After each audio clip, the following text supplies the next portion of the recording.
asxaabta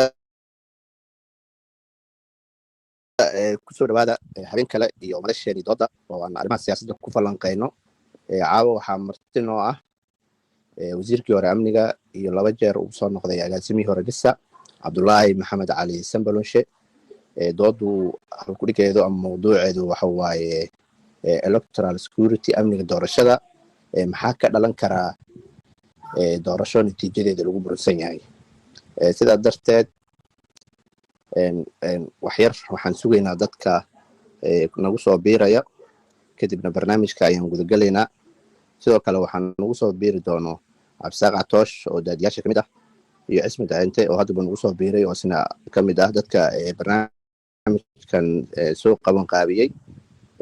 qadar yar iyo daqiiqado naga warsuga inta saaxiibada kale nagu soo biira.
soo dhawaada saaxiibada habeen kale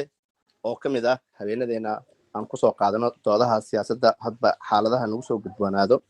caawa waxaa marti noo ah wasiirkii hore amniga iyo agaasimihii hore NISA, sidoo kale xildhibaan hore ambasador hore Cabdullaahi Maxamed Cali Sambalonshe. sidaan hore idinku sheegnay doodu waa electoral security amniga doorashooyinka maxaa ka dhalan kara natiijo doorasho lagu muransan yahay. sidaa la socotaan heshiiskii 17 September wuxuu dhigayay doorasho dadban oo dalka loogu dareerayo 2 deegaan doorasho inay ka dhacdo 101 oo ay ergo oo ay codeyn doonaan. sidaas darteed hirgelintii markii la soo gaaray doorashadaasi waxaa ka dhashay khilaafkaasoo sababay in waqtigii doorashada la filayay inay dhacdo ay dib u dhacdo. sidoo kalena madaxweynaha madaxweynaha waqtigii soo dhawaadayna uu ku ekaa 8 February. sidaas darteed waxaan falanqeyn iyo isdultaag ku sameynaynaa xaaladihii u dambeeyay dhacay. sidaa la socono 19 February wixii dhacay waxay sababeen su'aalo iyo doodo kala duwan oo ku saabsan amniga doorashada. arrimahaas iyo arrimo kale waxaa caawa noo faaqidi doona oo marti noogu ah barnaamijka Cabdullaahi Maxamed Cali Sambalonshe. soo dhawow Sambalonshe.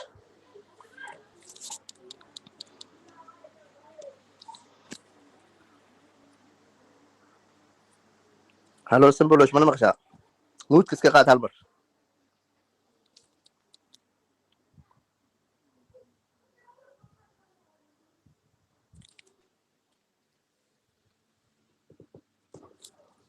هلو سمبلوش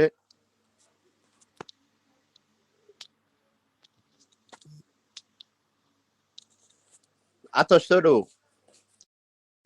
انت سمبلوش وموت كسك قاضي. cabdicaziis aad u mahadsan tahay. asxaabta kale ee dhegaystayaashana waan salaamayaa. Cismad oo madashan ka mid ahna waan salaamayaa. sambalosh waxaad moodaa inuusan na maqlaynin waxaan jeclaan lahayn maadaama asaga uu marti ku yahay barnaamijka intaanan bilaabin daahfurka madasheena caawa in aan si un u helno marka asxaabta wax yar noo dulqaata waan cudur daaranaynaa cabdullaahi sambalosh miyuudka iska qaad haddaad na maqlayso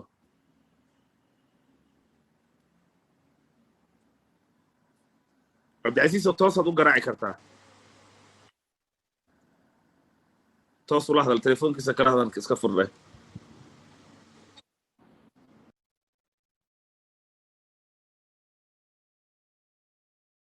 dhegeystayaasha waxaan ka codsanaynaa inay noo dulqaataan intaan ka helayno qofkii lafdhabarta u ahaa barnaamijkan caawa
هلو هاي سودو عبد الله سمبلوش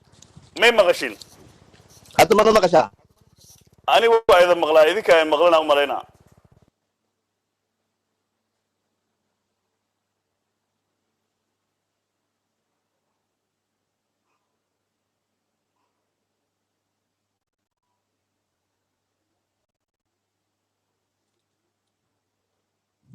مغشين هلو هلو سمبلوش حتى مرة sambalosh waa مقشة ku maqalnaa si fiican aan ku maqalnaa مين مغشين أنا وإذا مغلا ها all the time وإذا مغلا أنا soo dhawow sambalosh cabdicasiisaa noo furay waxaan jecelnahay horta marka hore inaad dadka salaanto kadib anaa kugu wareejinaya microfonka si official ah هيا خيارت وإذا السلام دمانتين وأنا كحوم هاي وأنا كعذر دارنا يا هدي أو وقع تكنيكال إيرور أو دعي هلو مين مغشى ha sambalosh waa lagu maqlaa soco هذه كلها مغلا مين مغلا قول فيري ismad mana maqasha adiga waa ku maqalnaa dadka dhan way ku maqlaan muuday ku jiraan cabdullaahi sambalosh soo dhawow waa sii geli kartaa.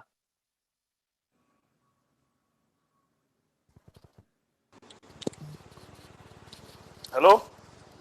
ها سنبل شو والله مقلا صعو way maqashin soo ma way islaam khiyaarta dhamaantiin waan ka cudur daaranayaa waxoogaagii technical error-ka waan ka cudur daaranayaa waa ma santahay waayahay asxaabta dhageystayaasha sidoo Cabdicasiis sheegaba doodeen caawa waxa marti noogu ah Cabdullaahi Maxamed Cali Sanbalolshe mawduuca aan uga hadlaynana waxa weeyaan maxaa ka dhalan kara natiijada ka soo baxda doorasho lagu muransan yahay Cabdicasiis baana sheegay sababta aan mawduucaas u qaadanay maadaama heshiiskii dhuufamareeb fulintiisii iyo qodobadii ay ahayd in la sii ambaqaado lagu heshiin waaye kadibna arrimo amniga la xiriira oo ku gadaaman heshiiskaasi iyo dhacdooyinkii ka dhacay muqdisho ay keenan kala shaki iyo in wax la iska weydiiyo doorashada dhacaysa amnigeeda iyo nooca ay noqon doonto haddii wax hadda taagan ay sii taagnaadaan sababta Cabdullaahi Sanbalolshe aan u qaadanayna waxa weeyaan maadaama uu yahay qabiir amniga ka soo shaqeeyay 2 jeer taliya noqday aadna uga faallooba arrimahan la isku hayo inaan isaga u xulanno martidii saxda ahayd ee mawduucan ay dadka su'aalo ka weydiin lahaayeen intaanan u guda gelin Cabdullaahi Sanbalolshe waxaan jeclahay inuu 1 daqiiqo ku soo koobo shakhsiyadiisa meesha ku dhashay waxbarashadiisa iyo xilalka uu dalka ka soo qabtay inta markuu noo sheego wuxuu noo sheegi doonaa mawduucan sida uu u salbalaaran yahay iyo waxa aan ka filayno Cabdullaahi ku soco haywa ma tanta atosh khiyaarta dhamaantiin waa idin salaamay runtii waxaan jeclaan lahaa inaan ku soo koobo taariikh nololeedkayga sida uu sheegay atosh 1 daqiiqo iyo 2 daqiiqo intii aan ka gaari karo waxa la yiraahdaa Cabdullaahi Maxamed Cali waxaan ku dhashay magaalada Buulobarde sanadkii 1968 waxaan ku soo barbaaray magaalada Muqdisho waxbarashadayda dhexe iyo sare waxaan ku qaatay magaalada Muqdisho laga bilaabo 92 ilaa 2009 waxaan ka shaqeynayay hay'adaha samafalka qaasatan UN-ka hay'ado fara badan oo UN-ka ayaan ka soo shaqeeyay xilal fara badan iyo hawlo fara badan ayaan ka soo qabtay waxbarashadayda waa ilaa heer master waxaan dhigtay jaamacadda USIU oo aan MBA master ka qaatay waxaan dhigtay Oxford University oo aan ka qaatay master's degree oo la yiraahdo Diplomatic Studies Global Governance wixii 2009 ka dambeeyay waxaan u soo wareegay dhanka siyaasadda xilal kala duwan ayaan ka soo qabtay dawladda Soomaaliya laga bilaabo wasiirka amniga wasiirka lacagta dhowr mar oo safiir Turkiga Ingiriiska 2 mar oo aan niisa madax ka noqday xildhibaan aan xilli kooban ahaa iyo hadda aan mucaarad masaartiisa wata aan ahay adii taariikhdeeda waa intaas marka haddii aan u gudbo mawduuca muhiimka oo xasaasi runtii waxaan qabaa mawduucan waa salbalaariyahan xilli critical oo muhiim ah ayuu ku soo aaday waana mudan yahay in laga falaqoodo oo laga hadlo oo la ifiyo ahmiyadda uu leeyahay iyo yani saameynta uu ku yeelan karo dalkan deganaashihiisa dawladnimadiisa iyo dimuqraadiyadiisa dabcan Soomaaliya doorasho toos ah oo dadku toos uga qayb qaato oo codkooda u dhiibto muddo dheer laga bilaabo 69kii ma arkin dabcan intii burburkii dawladda dhexe 90 ilaa 90kiina waxa dhacday ilaa intaan ka warqabo 5 doorasho shantooda inta badan waxay ka dhaceen 3 kamid ah dibadda Djibouti oo mar ah Djibouti 2 mar ah oo carte 2000kii ah iyo 2009kii oo dawladdii kumeel gaarka ahayd Kenya lagu soo dhisay iyo isbahaysigii ARS lagu mideeyay iyo 2004kii oo ka dhacday Kenya wixii intaas ka dambeeyay waxa loo soo wareejiyay magaalada Muqdisho dawladdii Sheekh Shariif dabcan waa ka ballaarneeday doorashooyinkii horeeto oo odayaal iyo civil society iyo dad far badan ayaa ka qayb galay magaalada Muqdisho ayaa lagu qabtay markii ugu horeysay haddana 2016kii inta waa ka sii baleer oo xamar kaliya lagu qabtay 2002 alifkii tan gobolada ayaa loo daadejiyay qaasatan xarumaha isteediyada Baydhabo Jowhar Garowe iyo Kismaayo ka dhacday iyo Muqdisho dabcan mid hadda taagan waa la socotaa ilaa hadda doorashana ma jirto heshiisna ma jiro muddaxileedka baarlamaanka iyo xukuumadda madaxweynaha ugu horeeyay waa dhamaaday dabcan sida la socotaa taas waxay ku ekeeday 8 February ilaa haddana isfarwa ayaa ka jira marka laga hadlaayo waa doorashada electoral security-ga maxay tahay saameynteeda iyo election lagu muransan yahay saameynteedu waxay tahay haddii ka soo qabo annaga sagaashankii markii dowladdii burburtay waad la socotaan markii cali mahdi Djibouti allah u naxariistee lagu soo magacaabay ama lagu soo dhisay asaga ciididaas ka hor yimid dagaalkii 4 bilood ka dhashay guud ahaanna waxay salfatay dimuqraasiyadii dowladnimada Soomaaliya muddo dheer ayaa la iska soo horjeeday ilaa 10 sano lagu guul daraysay in la dhiso dowlad la isla ogol yahay ilaa markii dambe Djibouti la tagay waa la socotaan oo markii dambeeto dowladdaas waa shaqeeysay haddana ii sheegeen waa la socotaa Puntland markii Cabdullaahi Yuusuf isku dayay mandate-ka inuu kordhiso crisis ka dhacay markastana doorashada haddii aanan security-ga ama aan siyaasadda laga heshiis ahayn ama aanan hay'adaha ammaanka heshiis lagu qabin waxa ka dhacda cawaaqib xumo muran iyo isqabqabsi iyo xiisiyada siyaasadeed ayaa ka dhasha waa la socotaan historical perspective-ka Africa Kenya 2007kii doorashadii ka dhacday sidii qalaasi ka dhashay oo 1 milyan qof ay ka dhinteen tan hadda Ethiopia taagan oo ilaa la leeyahay ethnic cleansing ayaa ka dhacay qayb kamid ah Ethiopia oo muran doorasho la xiriira waa la socotaa Ivory Coast waxa ka dhacay Burundi waxa ka dhacay waa la socotaan Uganda maalin kasta waxa ka dhacay waa la socotaan waxa kaliya oo aan laga heshiinin waxay tahay in doorasho la isku dayo in xoog ama power xoog lagu qaato wax la isku cafiyo maahan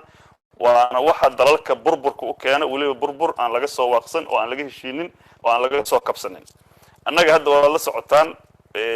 in ciidamadeena maalin dhaweed 19kii February markii la isku doorashadii dib u dhacday in hadda ay qabsoomaysana aysan cadeyn si cadaadis loogu saaray dawladda in hore ay u dhaqaajiso doorashada in la isku dayo mudaaharaad in la sameeyo dabcan oo ciidamadii loogu talagalay al-shabaab inay la dagaalaan amaanka dalka inay sugaan siyaasadda inay ka madax banaanaadaan in banaanbax si cad looga hor istaagay taasuna runtii ay argagax iyo shock ku abuurtay iyo shaki laga qabo iyo diidmo laga qabo ciidamadu inay si toos ah u soo faragashtaan doorashooyinka annagana waxaan ka shaqeynaynay ama aan daneynay tahay doorasho laga wada hadlay laga wada heshiiyay la isku tanaasulay dad heshiis ayaana doorasho loo qabtaa oo miis isku imaan kara oo wada hadli kara dad sideedaba salaanta ku kala leexanaya ama shisheey oo ku kala dhex jiro doorasho looma qaban karo overall marka aniga waxay la tahay doorasho amaankeeda khalqal ku jiro ama doorasho ciidamaysan oo askaraysan natiijadeedu waxay tahay dagaal sokeeye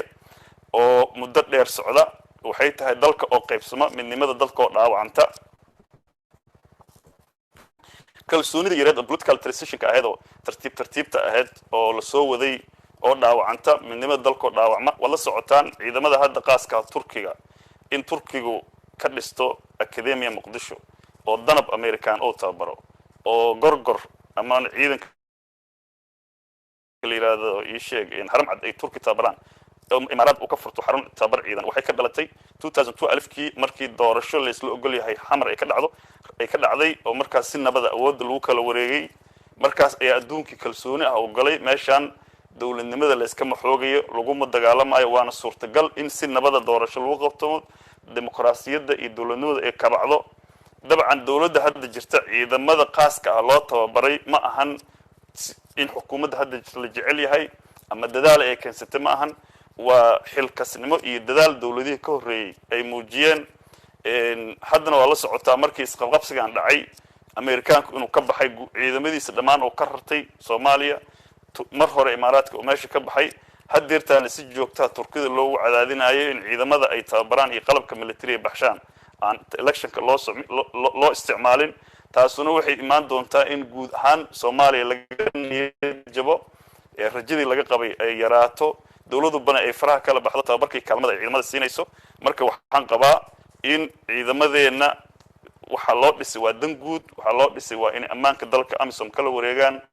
waxa loo dhisay waa in ay human security-ga ay ilaaliyaan waxa loo dhisay in good governance ay gacan geystaan ee looma dhisin in regime protect gareeyaan ama looma dhisin in election lagu xoogo marka waxay ila tahay in kulligeen ay mas'uuliyad inaga saaran tahay image-ka ciidamada sharafta ciidamada integrity-ga election-ka inaan ilaalino waa ka baxay aad ma hasan tahay waxaan ku wareejinayaa ninka dooda ila xiriirinaya Cabdicasiis Golf Cabdicasiis waa maasan tahay Cabtoosh sambalonshe adigana sidoo kale waxaan hadda u gudagalaynaa su-aalihii inta aan su-aalo ku weydiinin waxaan sameyneynaa dad baa jiri doono su-aalo nagu soo weydiiyo social media sidoo kale dadka waxaan u kala xuleynaa gabdho iyo wiila loo kala soo saara saaxiibada uu xalay aan barnaamijka intiisa badan aan siinay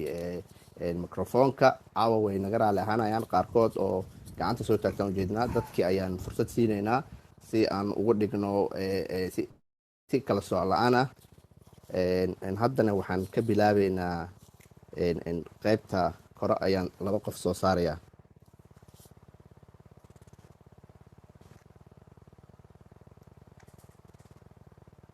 هاي عبد الفتاح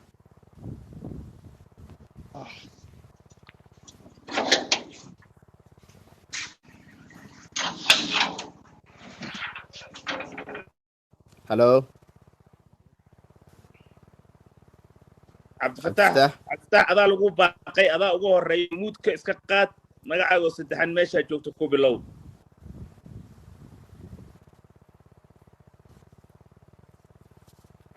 عبد الفتاح انتو مود كسك قادايو دينيان u baaqayna diini soo dhawow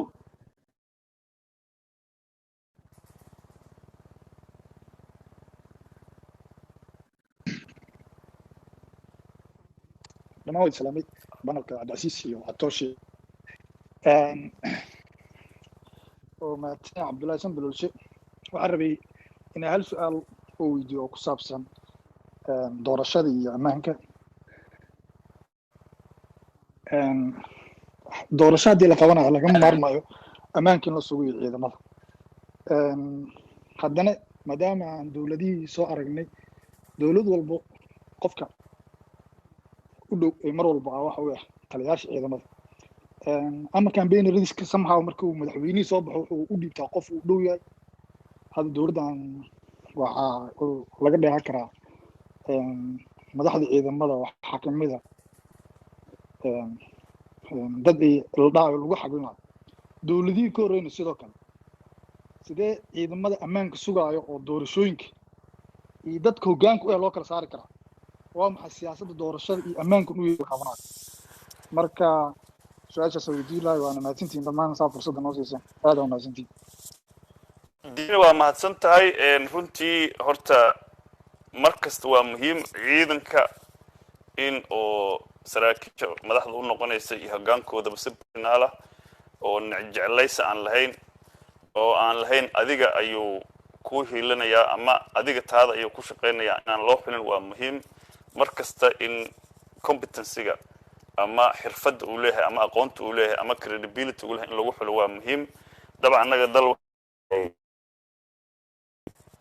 fragile oo hadda ka soo kabanaya dagaallo sokeeye wax kastana perfect ma noqonaa laakiin progress ama horumar ayaa laga samayn doonaa aniga waxaan xasuustaa 2016kii tuur yare oo nabad sugidda madax ka ahaa barashar fara badan ayaa mucaaradku xasan sheekh saaray bacdama oo u dhowaa in uu xasan sheekh lagu xaglinayay dowlado fara badan oo kaalmeeya hay'adda nabad sugidda iyo tababarada ama kaalmeeya ciidamadeen ayaa looga ashtakooday xasan sheekh waa kii ka qaaday meesha maxamed sheekh oo taliyaha booliiska ahaa maalin uun xaflad sanad guurida booliiska iyadoo la dhigaayo waxaa kasoo fakatay in uu xasan sheekh uu codad u haayo taasuna waxay kaliftay in iskool booliisiya oo doorashadii 2002 alifka lagu qabtay hadalkaas maxamed sheekh yiri darteed loogu soo wareejiyay taandada afasyoon xasan sheekhna waa aqbalay waxaan qabaa sideedaba ciidamadu uma shaqeeyaan rejiimka iyo qofka madaxda ka ah waxay u shaqeeyaan dalka waxayna ka shaqeeyaan ammaanka dalka marka waxaan qabaa hadda kadib habka loo xulayo iyo mechanismka la marsiinayo iyo hadeertaan wasiirada on si macbil la isaga soo marsiyaa waxaan qabaa hadda kadib taliyaasha ciidamada ama aqalka sare ama guddiga difaac baarlamaanka si shaqsi ah in maxaan ku dhahaa in loo soo marsiiyo xilliyada doorashada ay timaadana declarations laga qoro oo la yiraahdo special ciidanka xoogga inaba suguddu ayagu wax shaqaaba kuma lahanba doorashada waxa ilaaliya booliiska haddana bacdama dowladnimadeeda decentralized ay tahay ama federal ay tahay in ammaanka iyo howlaha doorashada iyo maamulkeeda isteedada loo dhaafo wixii laga maarmaan ahna si oo macquula dowladda dhexe qaasatan ciidanka booliiska normalka oo shuruucda ku dhisan oo leeyahay rule based maxaan ku dhahaa framework ku shaqeeya ama institutionalized maxaan ku dhahaa rules iyo regulations kale in loo dhaafaan qabaa waa qabaa in ciidamada iyo siyaasadda la kala saaro haddii kale dalkaanu dib u dhac kama baxaayo marnaba ciidamadiisa ammaanka iyo siyaasaddiisana wax kalsooni laguma qabaayo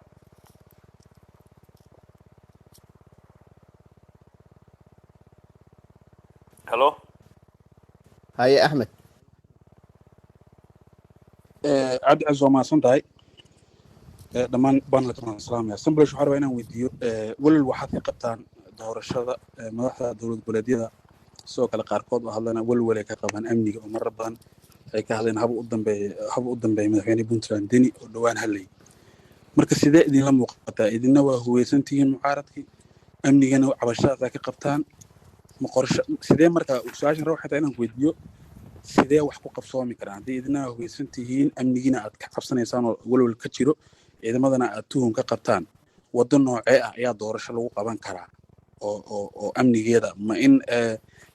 caalamku farageliyo amniga amisom loo daayo maxaa qabtaan tabashada aad qabtaan ee la rabo in amnigeeda ah maxay tahay inaad halkeedina rabnaa horta meeshaan waxaa la rabaa caqliga doorashada la rabo in doorashada lagu galo waa inuu ahaadaa mid is-ogol ah laga wada hadlo oo la isku tanaasulo oo ii sheeg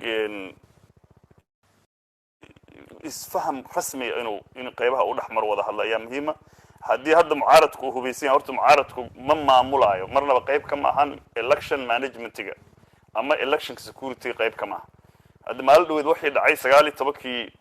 February wixii dhacay shock iyo argagax ay abuureen dabcan kalsooni darro fara badan oo markii hore jirtay ayaa soo xoogaysato ciidamada ammaanka iyo dabeecadaha madaxda ee dalka la qabo madaxdan dawladda hadda jirta yani dabeecadaheeda ama habdhaqankeeda sanadihii la soo dhaafay ee la xiriira doorashooyinka markaan dib u eegno waxay ahayd wax alla laga magan galo sida wixii ka dhacay Baydhabo wixii ka dhacay Galmudug oo tii ahlu sunna maxaan ku dhahaa meesha looga soo saaray tii ugu dambeysay oo ay sheegeen 19 February oo si nabad ah iyadoo lagu mudaaharaadayo marnaba ay hor istaagtay mudaaharaadkii taasoo micnaheedu tahay constitutionalkii political rights dadku u lahaa civil rightskii ayaa la hor istaagay marka haddii dadkii ay cabsi ka qabaan ciidamadii ama ay kalsooni dawladda ka qaban dabcan qof walba inuu ammaankiisa ilaashado oo isprotect karo is-ilaaliyo duruufta ayaa ku kalifaysa laakiin mar haddii environmental and political toxic ama sumaysan ama khilaafku ragaadiyay ama yani kacsan la dejiyo oo kalsooni la dhiso macquul ma ahan in sideedaba sida la sheegay seefo laba yani gal seef laba seef ma wada gasho ammaanka dawladda ka mas'uula isdeedada ka mas'uula mucaarad ammaankiisa suganaya ma jiro haddii ba jiray mucaarad ammaankiisa suganaya inaan doorasho la qaban ayaa ka fiican oo la hadlo meesha dareenka jira laga saaro alfalo aban raban in wiisha ka weydiino tusaale waxaad u soo qaadatay wixii ka dhacay Baydhabo iyo Galmudug waxaas waxay ahaayeen Soomaaliya doorashada intaan la gaarin wax dhacay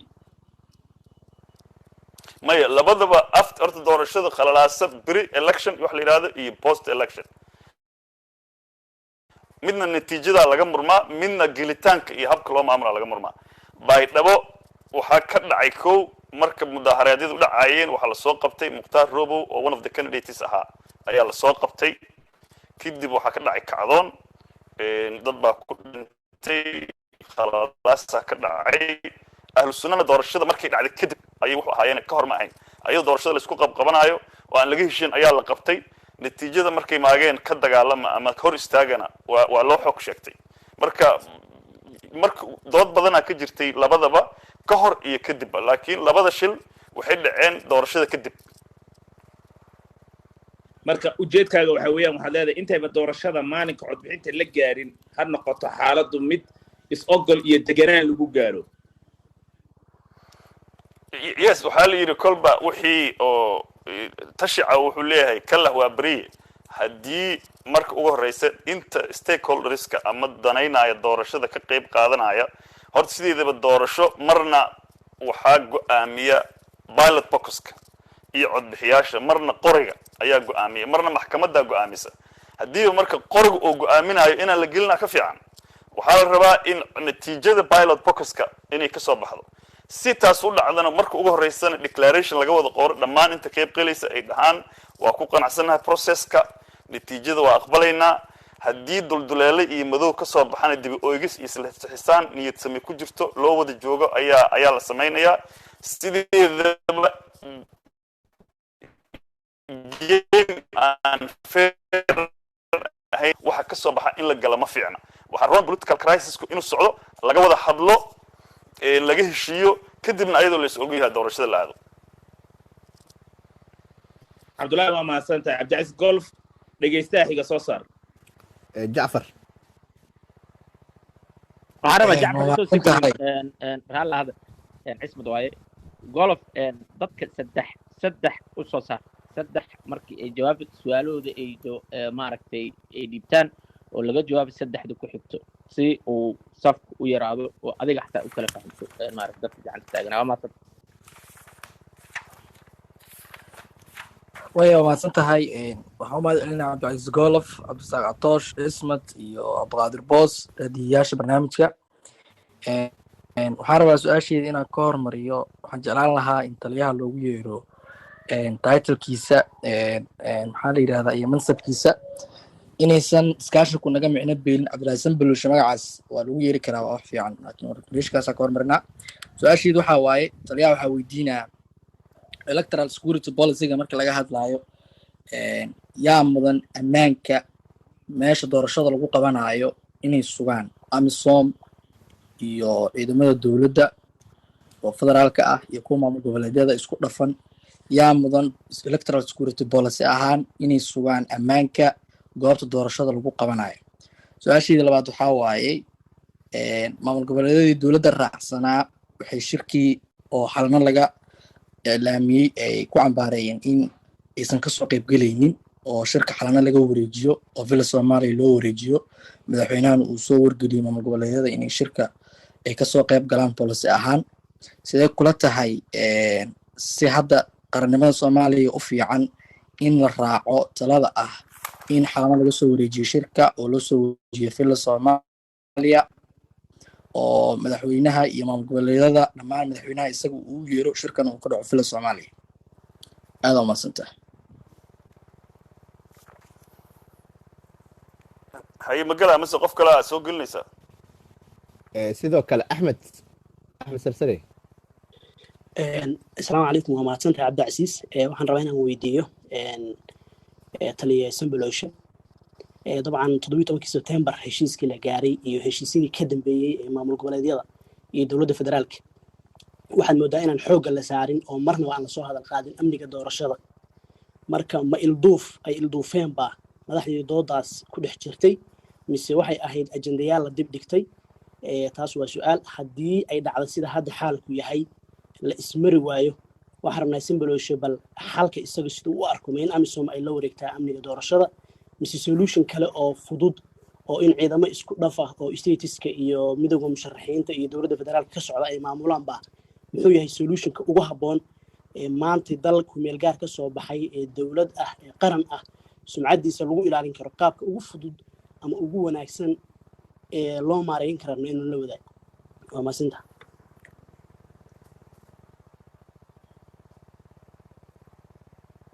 labada su-aal inaad ka jawaabtaan jecelnahay haye waayahay ammaanka goobaha doorashooyinka yay tahay inay qabtaan haddii aan aado horta weli annaga meelaha problemu ka taagan yahay horta waa stediyada hadda lagu tiriyo inay allah yihiin ama ay si toosa ugu xiran yihiin ama ay gacan saara leeyihiin dowladda dhexe waa galmudug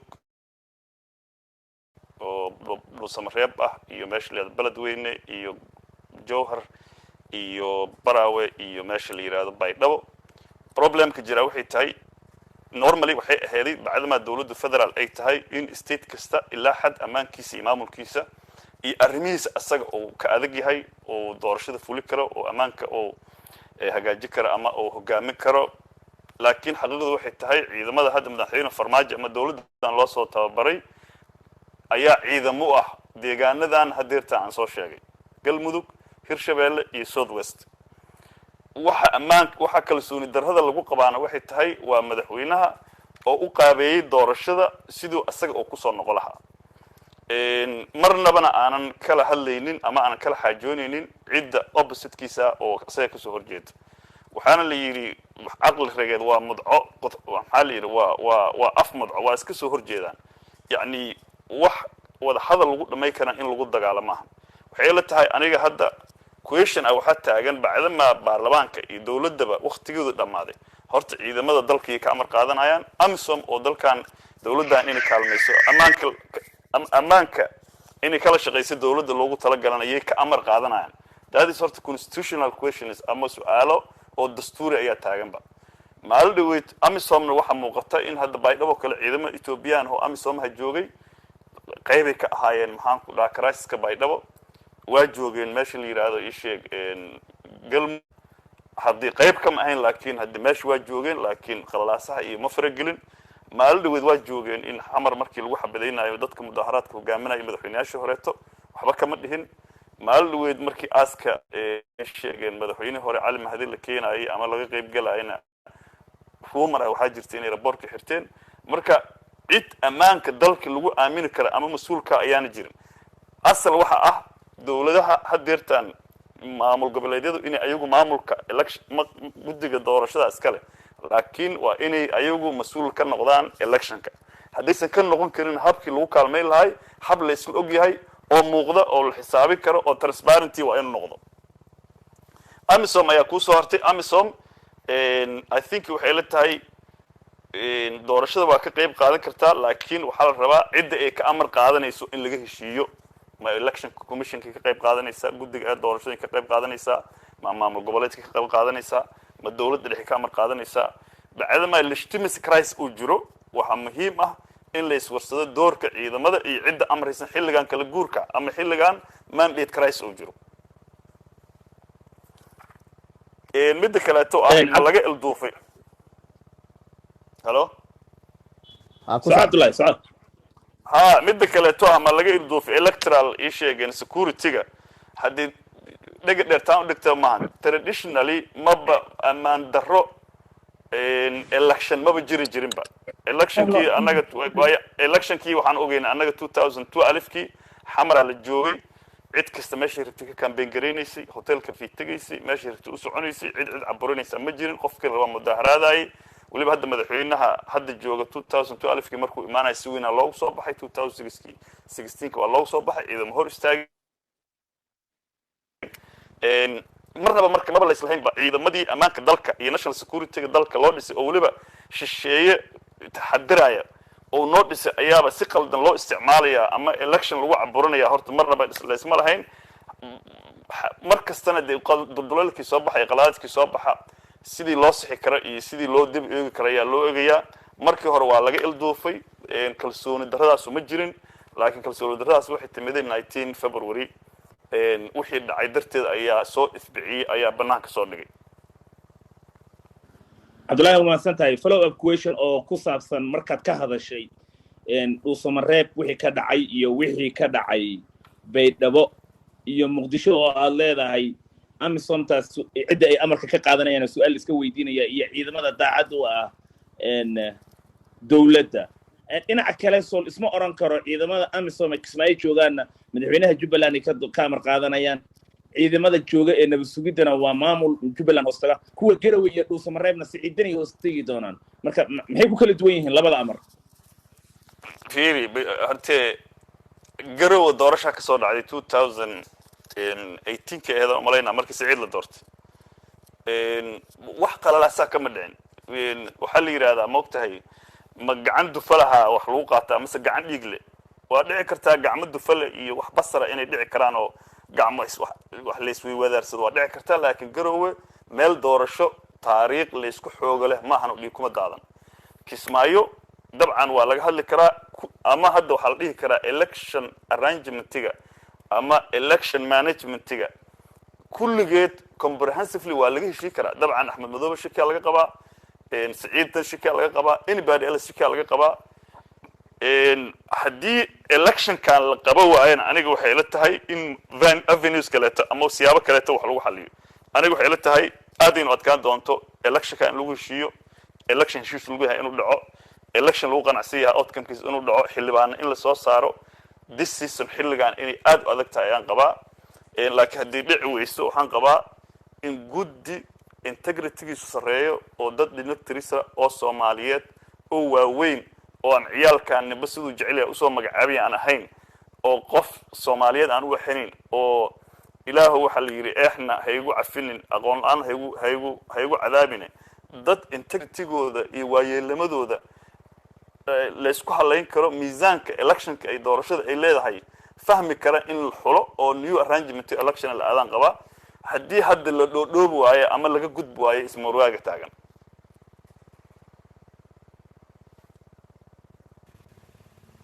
waa maasan tahay inkastoo ay caawa aada u yar yihiin gacanta taaganaya waxaan hadda siinaynaa yurub waa mahadsantahay walaal cabdicasiis waxaan weydiinayaa cabdulaahi sambolshe su-aal waxaan u malaynaya securityga la xiriirta oo ah dhacday oo dadku o dhan wada ogyihiin qalbi dhagax waxaan rabnaa insha allah kolley su-aashaas jawaabteeda in badan baan sugaynay caawan waxaan rajeynaya inaad nooga jawaabaysid qalbi dhagax waa muwaadin soomaaliyeed asagoo gaakaxyo ku sugan baa ciidamo soomaaliyeed u tageen oo hoteelkii uu deganaa ay kala baxeen saan ognahay oo maaragtay wareysigiisii aan ku maqalnay maxaa la yidhaahdaa qofkii ugu dambeeyey ay gaariga isla raaceen wareysigiisa haddaad dib u dhegaysataan adigu u ahaa amarka yaa bixiyey madaxweynaha kamuusa jawaabin ra-iisul wasaarahana kamuusa jawaabin adigana wareysiya aad bixisa waan arkay jawaab waafi ah kamaada bixin marka anigu muwaadiniinta soomaaliyeed anigu aan ugu horeeyo waxaan rabnaa jawaab yaa amarka bixiyey oo maaragtay ninkan muwaadinka cadowga gacanta u geliyey su-aasheeda labaad waxa waaye markaad joogtay nabad sugidda waxaa jiray in maaragtay qaraxyo badan ay dhici jireen ay maxaa la dhahaa ay dilal badan ay dhici jireen markaad bannaanka istaagtana inaad dowladda inaad eed badan aad u jeedisay markaad joogtay maxaad wax uga qaban weyda maxaa qaldanaa yurub waa mahadsan tahay yurub aada u mahadsantahay walaal soo dhawaaw waa ka xunnahay labada su-aal eed weydiisaba wax xiriir ah lama lahan mawduuca madasha caawa aan oga doodayno waa ka cudur daaranaynaa umana gudbin karno martidana la joogta qofka kale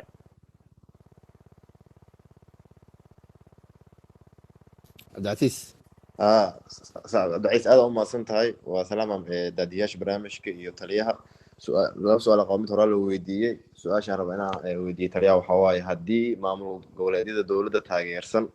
ee doorasho qabtaan kuwa aan taageersanayn dowladda ee doorasho qabanin oo madaxweynaha muddaxileedkiisu dhammaada dib isugu doorto beesha caalamkuna ay aqoonsato doorashadaas oo madaxweynaha dib ugu soo laabto maxaa mucaaradka balaan b u ah oo ay sameynayaan waa mahadsantahay horta sidii waxaa la yidhi loo jabaa loo dhutiyaaye dabcan wixii la huri waaye ayaa la yeeli doonaa laakiin waxay la tahay in beesha caalamku ay mowqifkooda mar hore caddeeyeen oo ay dhaheen no partial election no unilateral no partial election iyo no maxaa la dhihi jira parallel process labadaas waa diideen lamana aqoonsan doono mana aqbali doonaan natiijada ka soo baxda dabcan markii hadda dowladdu ay qaladka ku horumarto oo hadda partial election ay qabato ayaa soomaalidu tashan doontaa wixii la gudboon ayayna yeeli doontaa waxaas ayaa la yeelayaa aniga hadda mucaaradka afyeena uma ahi go-aan ay gaareen haddii ay waxaasu dhacaanna oo ay meel dhigteenna hadda anigu ma ogi laakiin sidii markaas ay daruufta noola soo gudbanaatay ayaa loola tacaamuli doonaa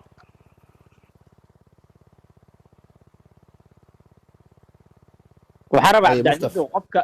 mustaf oo ku xigi intuusan gelin su-aaluhu waa hal wax laba la dhahay ma jiro waqtiga waa badan yahay 400 iyo adiga 500 dadku waa gacanta taaganayo si la isku gaarsiiyo waqtiga su-aaluhu waa hal labo waa laga qabanaa sababtoo ah 500 oo qof aad gacanta taaganayso 500 waa la rabaa inta la gaarsiin karo in la gaarsiiyo su-aaluhu waa hal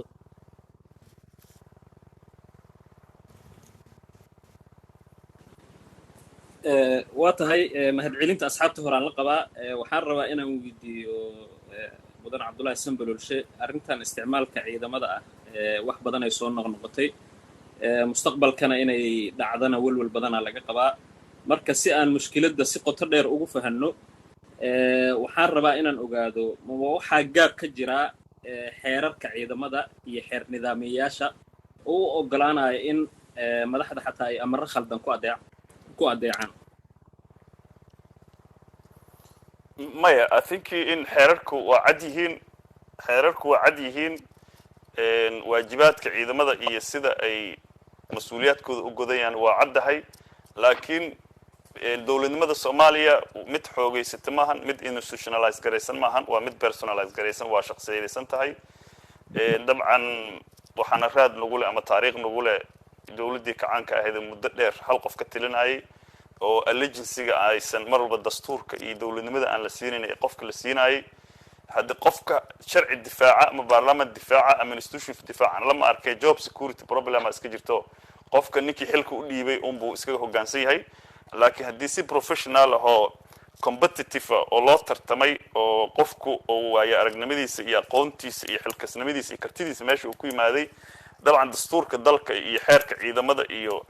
danta dalka ayuu hoggaansami lahaa laakiin hadda waa iska taqaanaaye madaxweynaha iyo xukuumadda iyo dowladda markaas jirta waa iska gacan bannaan tahay qofka rabtay keensanaysaa qofka rabtay ceyrinaysaa baarlamaan ay sheegeen xisaabinaya male institutions kale accountable ka dhigaya ama ku qabsanaya qaladaadka siyaasiga iyo go'aamada siyaasiga qaadanaya male qof difaacay taliyaasha lama arko hadda qof walbana waxay tahay madaxaaga meerax ku duubo nin walbana haddii sharci difaacaya ama institutions ama hay'ado dawladeed oo difaacaya ama madax ka xishoonaysa oo waajibaadkooda si mas'uuliyad ku jirta aan u gudanay si jirin qofkaas inuu vulnerable iska ahaado oo wixii markaas lagu amro uu iska yeelo waa iska suurtagal dadka inta badan way aragnimo fara badan ma laha aqoon iyo khibrad fara badan ma lahan cid difaaciisa lama arko markii horeetaba waxa lagu keenay ii sheegay inuu loyal yahay ee laguma keenin hadda inuu dadka ugu kartida badan ama uu aqoonta badan yahay marka still institutional fragility ama waxa jirta weakness oo institutionska ama dacfi institutionska jira iyo madaxda oo mar walba ii sheegeen abuse of power sameynaysa oo aanan ayagu aan isxadidayn oo aanan ka gaabsanayn in ay si xoog ah ama si gacan maroojisa ama jajuuba ay u amraan ama ay sheegaan u isticmaalaan awoodaha ciidamada iyo power ii sheegay maxaan ku dhahaa ama government ii sheegay maxaan ku dhahaa institutionska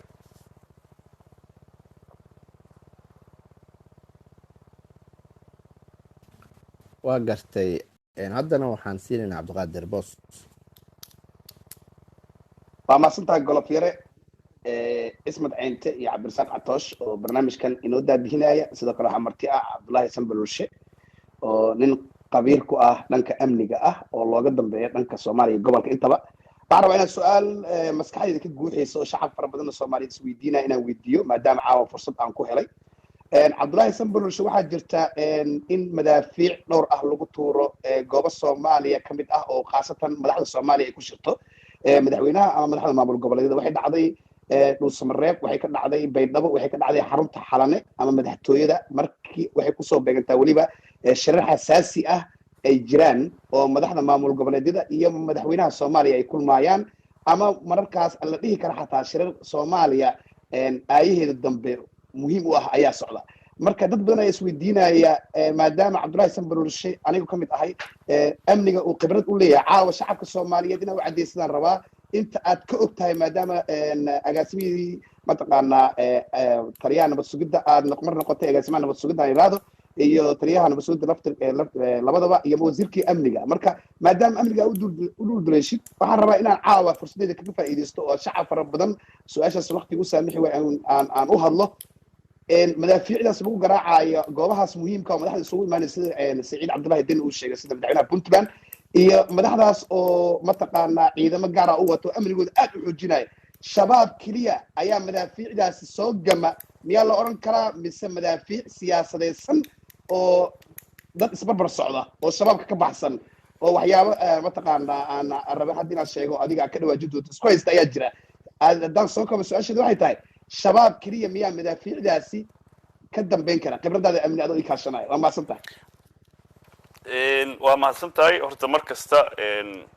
markii qaladaad amni iyo dhibaato amni jiraan ama siyaasadda la iskaga soo horjeedo wax isku riixriix iyo conspiracies ama ii sheegeen in qaladaad la kala fahmo way jiraan ilaa hadda annaga weerarada lagu soo qaadayo airportka ama meelaha muhiimka oo shirarka high profile-ka muhiimka oo ka dhacayaan annagu shabaab oo haysana ayagaa sheegta ayagaa lagu yaqaanaa dawlad ammaanka lid ku ah annagu ma ogin haddana ma ku labaalgarayn inay dawladda ii sheegeen inay hadda waxaan ka dambayso ilaaha naga og laakiin mar kasta haddee tuhun waa jiri karaa ii sheeg maxaan ku dhaha waa la siyaasadayn karaa amniga waa la siyaasadayn karaa dhacdooyinka qaarkood waa la is-eedayn karaa laakiin anigu shaksiyan meel ay dawladda hadda aan uga eedayn karo in ay waxaas ka dambayso ma jirto waxaa lagu eedayn karaa dawladda waajibaadkii laga rabay in ammaanka sugto oo aysan marnaba shabaab iyo cid kastoo ammaanka lid ku ah inaysan u suurtogelin meel ay wax ka waxyeelayn karaan shirar high profile oo caynka in lagu qabto in ay ammaankii negligence waa lagu eedayn karaa laakiin anigu hadda si toosa farta uguma fiiqi karo wax jirana ilaaha og laakiin mar kasta annaga cidda actively cadow dalkan ku ah oo ammaanka dalka lid ku ah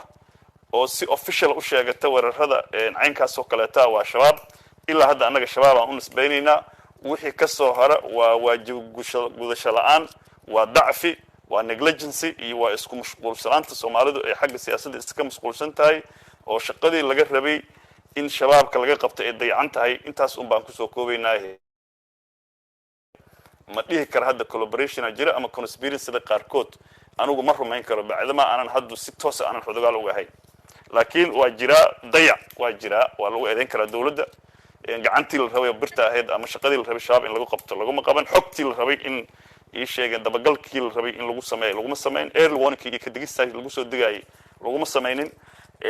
dayac waa la dhihi karaa negligence waa la dhihi karaa waa lagu eedayn karaa xil gudasho la'aan laakiin ma dhihi karno dawladda ku lug leh waxaan Abdullahi waa maasanta follow up question intaan dhageystaha kale u gudbin airportka Muqdisho oo ognahay indhihii jamhuuriyadda Soomaaliya inuu yahay waxa Axmed Madoobi oo la yimaadeen Siciidani ciidamo 60 ah sida la sheegay kastoon tiro rasmi la haynin baasuukayaal qaarkood wateen muunad aankay bixinaysaa jawiga noocaas ah reer hamarku wuxuu ku mahmaaha xanfar haddii jiro samaanika ha ku wareegin yani haddii oo balaayo ay jirto ha isku nugleynin dabcan ciidan in oo Axmed Madoobe la yimaado hub muuqdo oo fara badan oo Siciidana la yimaado waxa dareemaysaa kalsooni darrada iyo is-aamin daraanta ka jirta madaxda dalka runtii arrinkaasna eediisa waxa iska la dawladda maanta meeshan ka jirta waa la socotaan 2016kii Soomaaliya iyadoo kala maqnayn qof ciidan wadata oo baasuuko wadata oo dabajeex wadata aysan jirin qof meeshuu rabo maray gurigu rabo uu deganaa jawigan qariban waxa abuuray siyaasadda hadda taagan oo ah kala adkaashaha iyo ismaqooninta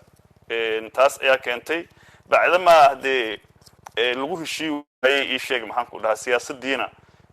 is-aamin darro iyo kala shaki fara badan oo jirana waa lagu qasban yahay in qof walba ilaa xad ammaankiisa personalka oo sugto ciidamada hadda la watana ciidamo aan fara badnayn oo boqolaal loo gaaray ma ahan ciidan units aan ka badnayn waaye waxa sida loo boomboonay ma ahan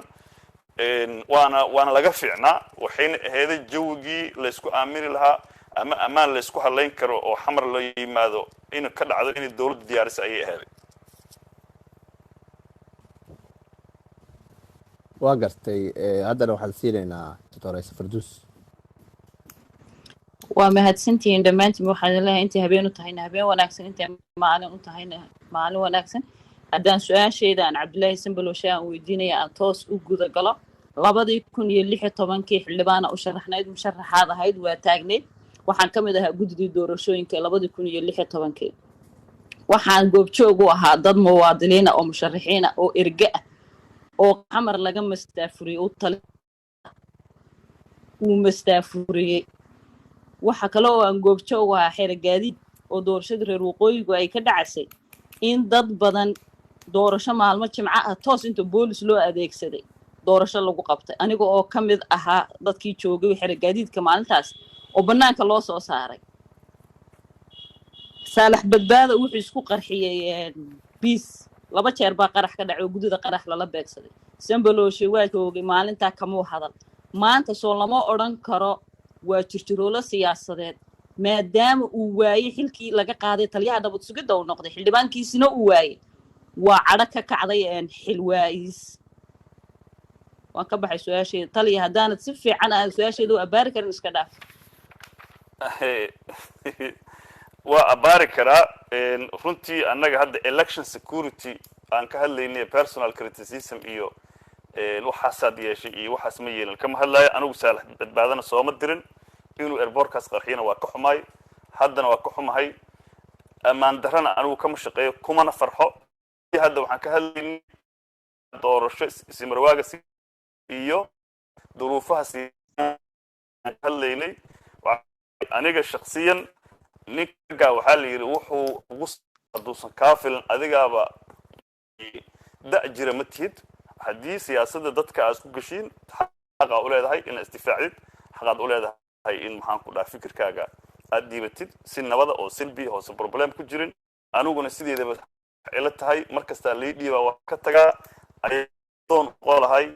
ayadaan dadka sida qaarkiis diidan ahaan lahaa madaxa raarci lahay nin kuraas iyo jago muraad kale ma ahi waxaan aaminsanahay masabka in ilaahay bixiyo anigoo xur ah oo madaxayga kor taagayo oo waxaan rabo aan aaminsanahay aan sheegayna environmentkaas kuma shaqeeyo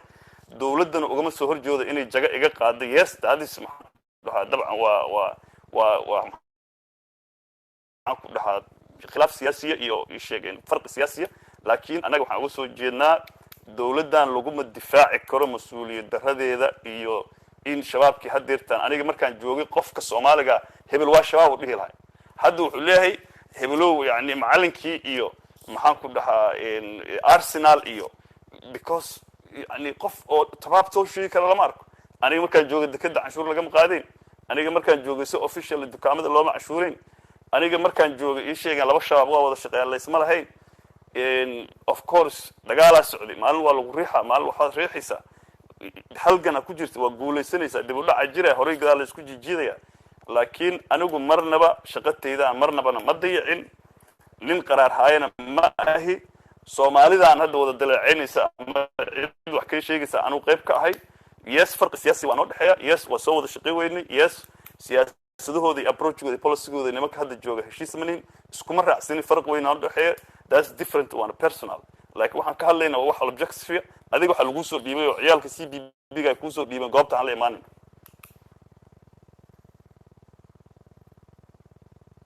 hello waa tahay mas'uud السلام عليكم أسمت عبد العزيز كوفير يا عطوش وسلامة تريان وسلامة سامبلوش وحارة أنا سؤال ويديو مدن أجاسمة واحد جوب ka ahayd lana soo shaqeysay saddexdii madaxweyne ee ugu dambeysay sida farmaajo in yar la shaqeeyay iyo xasan sheekh maxamuud iyo shariif waxa goobjoog ka ahayd doorashooyinkii 12ka iyo 17 ka dhacay markii uu madaxweynaadka dhamaado madaxweynaha maxay tahay doorka madaxweynaha oo ku leeyahay sugitaanka amniga doorashooyinka nothing wax mas'uul ah oo ka saaran madaxweynaha wuxuu leeyahay si oo ceremonial ah oo xurmada vacuum ka la diiday ayuu meesha ku joogaya laakiin markasta horta doorashada xukuumadda booliska mas'uulka ah waxa mas'uulka prime minister mas'uulka wasaaradda amniga mas'uulka ah maamul goboleedyada mas'uulka institutionska maamul goboleedyada mas'uulka guddiga doorashooyinka oo markaas la isla ogol yahay mas'uulka amsomti ciidamada shisheena kaalmeynaya gacan ka siinaya mas'uulka madaxweyne asagaaba tartamayba waaba sharta la rabo gacmiis in la qabto asaga waa dhici kartaa yes election security iyo national security in la kala saaro inta doorashadu socoto of course vacuumka oo election national security vacuum looma ogolo shabaab waa ka shaqeynaya amaanka dalka waxbuu ka ilaalinaya tala waa ka geysanaya bacdima uu yahay commandeerkii ama taliyigooda ciidanka laakiin election security-ga wax shaqo kuma laha because waa conflict of interest asaga ayaaba qayb ka ah dadka doorashada galaya asaga ayaa playerska kamid ah asaga marka yani ma noqon karo referee iyo ninkii ciyaaraya marka madaxweynaha fadhiya waqtigiisu dhamaaday ama doorashada galaya wax shaqo uu ku leeyahay doorashada dalka election security-geeda ma jirto qalib maqlayaa waxaan aada u salaamayaa dhammaan dadka ka soo qayb galay shirkan qabanqaabiyayaasha iyo nimanka odayaasha ee daadihinaya taliyahana si gaaran u salaamayaa anigu markii hore waxaan u fahamsanaa doorashada soomaaliya amnigeeda in shanta maamul goboleed iyo maamulka banaadir ay amnigooda si khaasa u qaabilsan yihiin booliiska iyo ciidamada amisonna ay gacan ka siinayaan laakiin sida uu taliyuumka inoo sheegay maadaama ay jirto is-aamin darro ba'an oo aada iyo aada u ba'an taliyuhuna sheegay inaan maamulada ka agdhow dowladda aan lagu aamini karin amniga oo aysan ka madax bannaanayn dowladda waxaan rabaa taliyaha inaan weydiiyo sidaas waxay u eg tahay inaan doorasho qabsoomi karin maadaama ay nidaamkaas aysan doorasho ku qabsoomi karin sida aad sheegtayna waxyaalo tuhunaba ay soo galeen ciidamada Amazon qaab noocee ayaa doorasho loo qaban karaa ma in nidaamka lagu qabanayo la bedelo odayaashii loo celiyaa ma in shir la isugu yimaado oo ciidamo cusub oo ilaalinaya oo ka madax bannaan dowladda la sameeyaa marka waxaan kaa rabaa waxaan jeclaan lahaa tali su'aashaada Khalid su'aashaada toos u gal waa u galayaa taliya waxaan weydiin lahaa ma in nidaam cusub la sameeyaa oo amniga doorashooyinka lagu sugi karo mid labaadna waa ku darayaa oo waxaad sheegtay in ma jirto su'aal labaad waa maadsantahay ma clarification halka uga baahnaa taliyaha waxaan jeclahay inaad noo kala aad noo cadaysid waxaad sheegtay in ciidamo badan oo ajnabi ah tuhun dalka uga baxeen waxaana soo hadal qaaday kuwii maraykanku ma waxay dalka ciidamadooda ugala baxeen 3 daqiiq 2 daqiiq wax ku eeganaysa soo gaabi su'aashaada hore u gal ma waxay uga baxeen ciidamada maraykanku tuhun ay ka qabaan qaabka doorashada Soomaaliya loo maamulayo waa ka baxay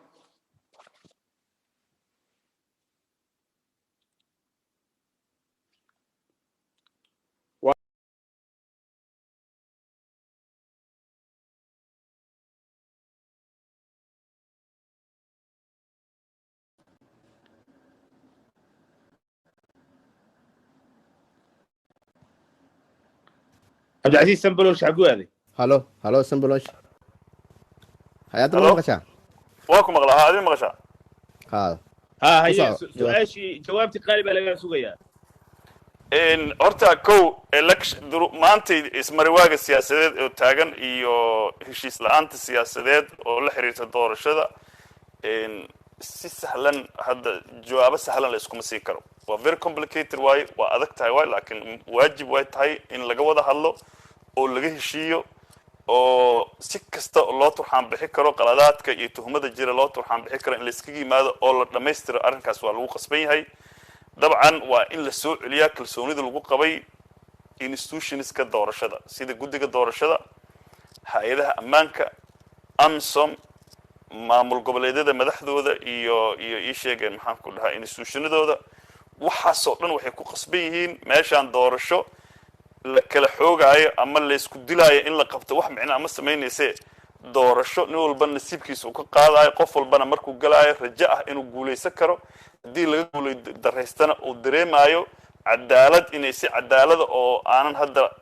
la gacan bidxayn ama aanan loo xoog sheegan ama aan la gacan marujin ay ku dhacday jawi ah inay abuuraan ayaa loo baahan yahay aniga shakhsiyan easy answer ma hayo laakiin waxay tahay sidaan sheegaba kow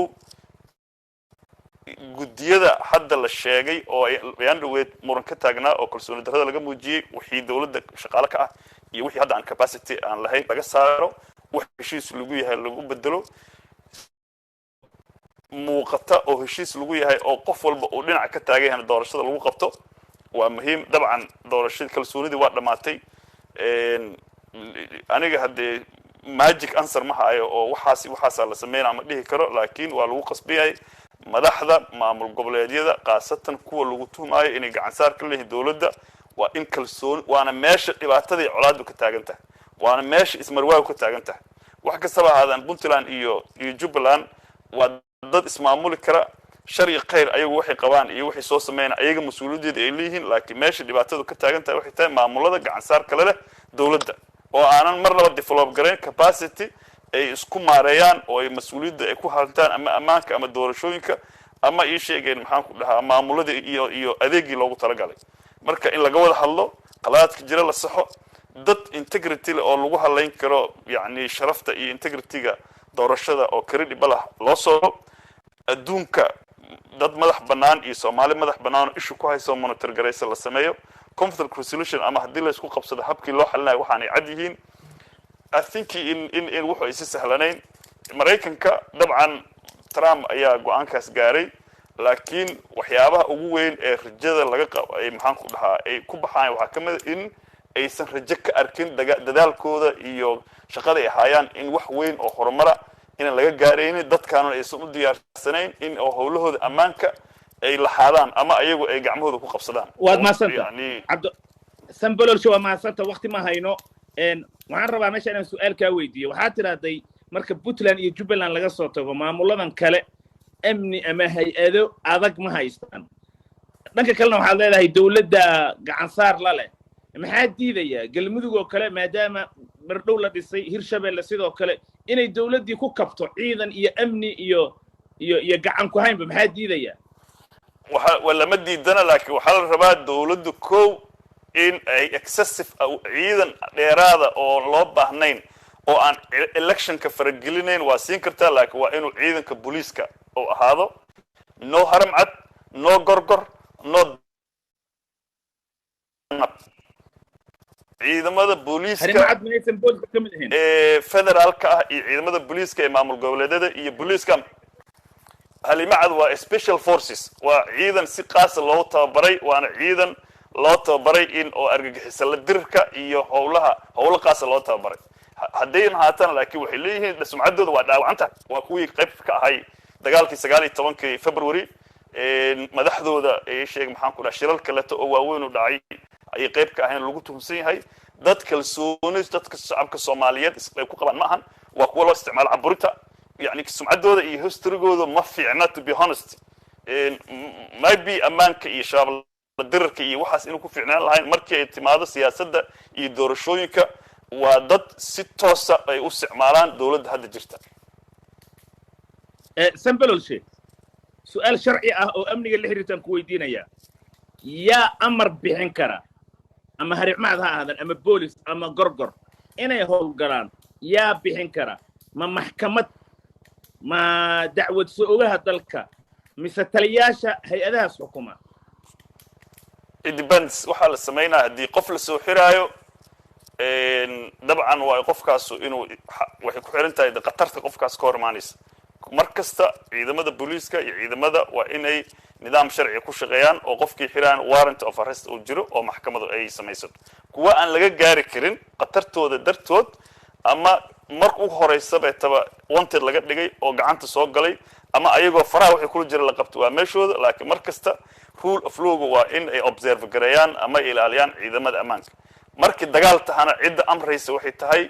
waa madaxweynaha markay weerar qaadaan dabcan difaac iyo mar la soo weeray in isdifaacana taas waa shukra ala waajib waa self defense ayaga ayaa isdifaaca laakiin ko taliyaasha mas'uuliyadda leeyihiin in amraan ciidamada howlaha ay qabanayaan ayaga mas'uuliyadda koobaad iskale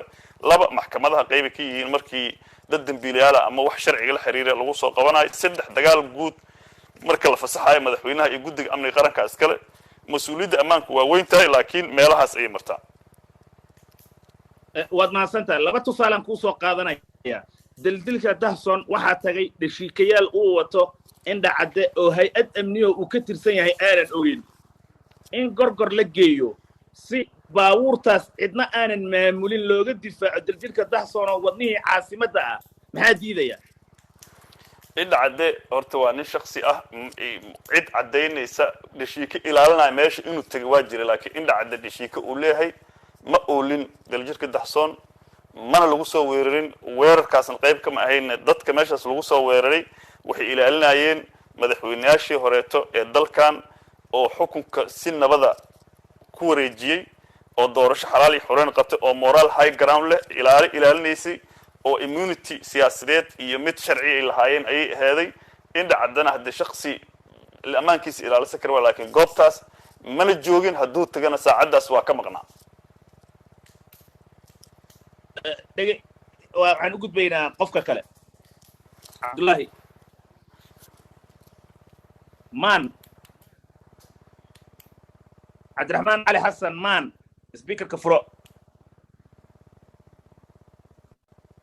waa laga horeeyaa khadra ka horeeyo khadar hay kuma jiro cabdiraxmaan odowa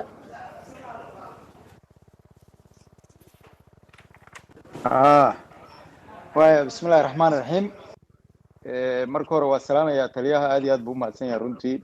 waxaan kaloo salaamayaa tiimka daadihiyaasha oo mawduuc carabtu ay tiraa mawduuc saaca ama waqtigan wixii in laga hadlayo ahayd raaliga hada malay maqlaa ha si fiican cabdiraxmaan soco marka taliyaha waa unu mahad celinayaa iyo intiina kaleba waxaan rabay inaan hal arrin oon aad muhiim ah hoosta ka xariiqo intaanan taliyaha su-aashiisa u gudbin taasoo ah doodan hadda ku saabsan security-ga doorashooyinka waxaan isleeyahay waxaa qaybta ugu muhiimsan horta asal ka ah kalsooni darrada ka dhalatay isticmaalka qaldan ee ciidanka la isticmaalaya 4 sano lasoo dhaafay markaad u fiiriso sidii loo isticmaalay ama baydhabo ama kismaayo ama dhuusamareeb ama meelo kale oo xamar ka mid ah markaa u fiiriso kalsooni darradii oo aruurtay yaa waxay keentay in doorashadii ay u muuqato in ay u baahan tahay in gacanta nidaamka hadda jiro madaxweynaha farmaajo ama in lala maamulo ama sidaan si aan ahayn ay noqoto haddii marka loo laabto 2016 ama 2012kiiba ma islihi mana lihi khaladaad ma jirin laakiin waxaa asal ka ah kalsoonida guud ee election security-ga lagu qabo labadaas marba waxaa muuqatay in qaylada security-ga ama kalsoonida ku saabsan dadka maamulaya doorashada ay kalsooni sare ay haysteen taas marka ayadana waxaa sabab u ahayd kalsoonidaas dadka siday dhisteen sidoo amisan bulsho sheegay ha noqoto madaxweynaha iyo ra'iisul wasaaraha isbalance garan jiray ama tii 2012 ama tii 2016 ama ha noqoto madaxweynaha oo markaas haddii laga dalbado talaabooyin ah inuu wax ka qabto xadgudubyo ciidanku la yimaadeen wax ka qaban jiray ama sidoo hadda sambulish u sheegay ama jenaraal maxamed sheekh oo taliyaha booliska ah uu sheegay hadda marka waxa taagan waxay tahay ayadoo waqtiga doorashada lagu jiro dawladda waqtigeedii dhamaaday yay dawladdu waxay hubkii iyo qalabkeedii u isticmaalaysaa dadkii kursiga kula tartami lahay madaxweynaha meesha marka kalsooni darrada iyo iimaan darradu ay ka imaanaysaa waxay tahay haddii mudaharaadkii la diiday haddii xafladihii la diiday haddii qofkii kursiga rabay uu u muuqdo berri maxaa diidaya xildhibaanka kursiga raba ka raba kamidalooyinka doorashooyinka ka dhacayaan in loo diido kow labo maxaa diidaya musharaxii mudaharaad inuu ku qabsado daljirka dahsoon loo diiday oo taangiga la hordhigay in gurigiisa taangiga la hordhigo haddii marka aan su-aalahaas la xallinin doorashada uu rabo nidaamka hadda jira waxay noqonaysaa doorashadii ama Ethiopia ka dhacday ama aanba dhicin doorashooyinka la diidan yahay marka aniga waxaan isleeyahay taliyo asagoo mahadsan meesha uu loo baahan yahay marka in laga hadlaa waxay tahay exampleski hore oo ahay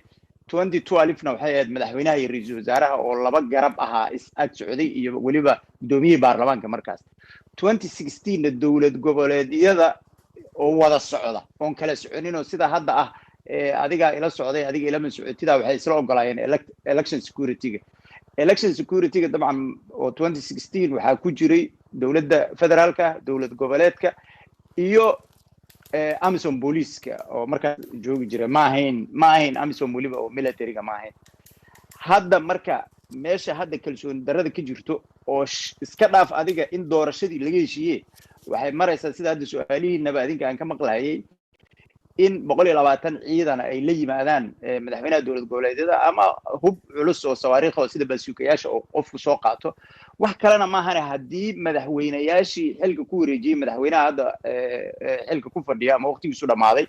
uu basuuka iyo taangi la dhacay maxaa diidaya inuu ayagana la dhaco maadaama ay mucaarad ku yihiin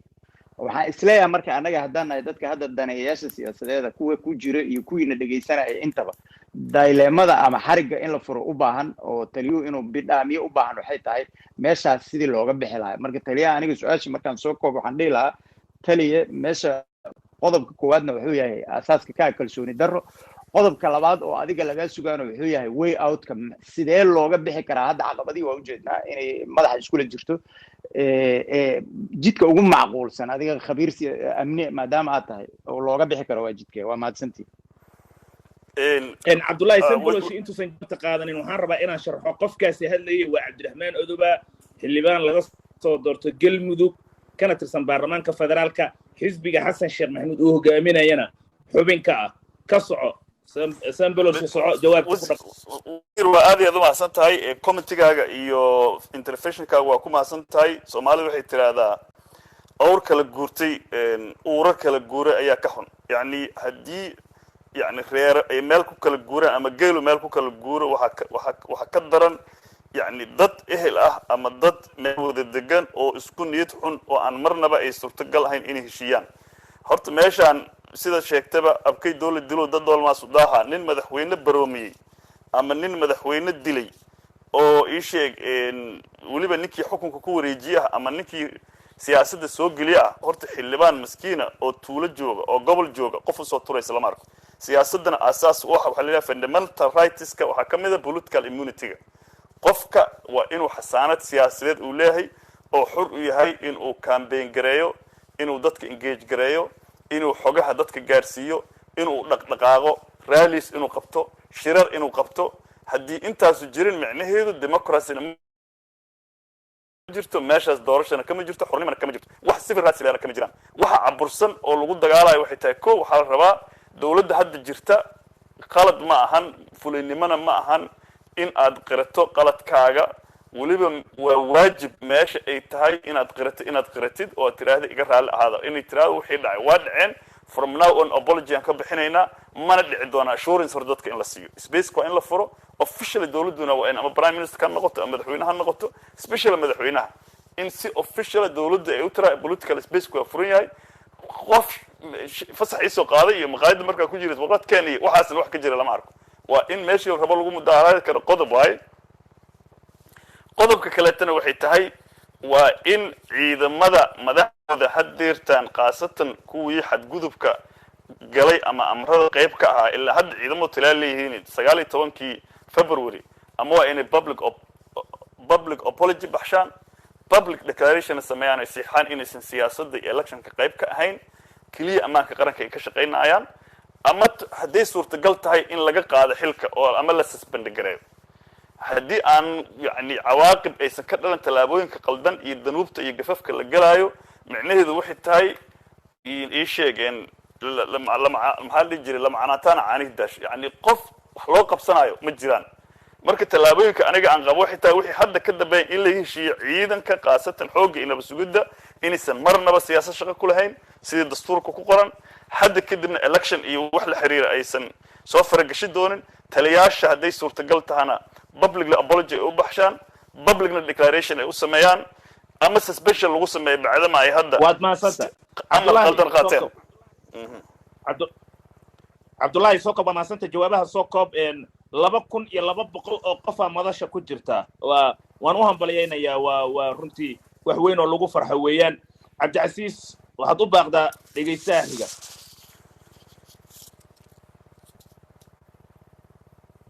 Cabdicasiis soo dhaw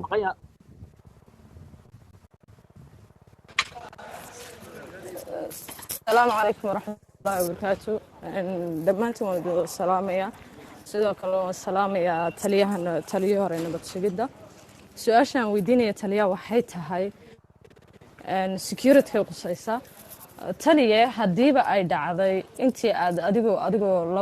laba jeer ka soo noqday taliyaha nabad sugidda ee dawladda Soomaaliya dhibaatada ugu faraha badan leh iyo cawaaqibka ugu faraha badan leh aragnaa waxa weeyaan dawladdan hadda jirtaba anigoon ka hadlahay waqtiga la joogay hadda ay isugu kaayimid tahay nabad sugidda la yiraahdo ee aad adigu aasaaskooda qaybta weyn aad ka soo qaadatay meel walba ka shicib ahaan waxaan aragnaa iyaga oo magaalada dhex maraya ku faanaya nabad sugid baanahay halkan la maraya aanu annagii ka warhayno adduunka ma jirto meel ay ka dhacdo ciidanka security nabad sugidda meel lagu taamo ama lagu faano la yiraahdo nabad sugid baanahay waa sirta quraatay wadanku leeyahay ama dawladdu leedahay su'aasheedu markaa waxay tahay taliye maxay tahay sababta kalifaysa inuu ciidanku soo gaadho heer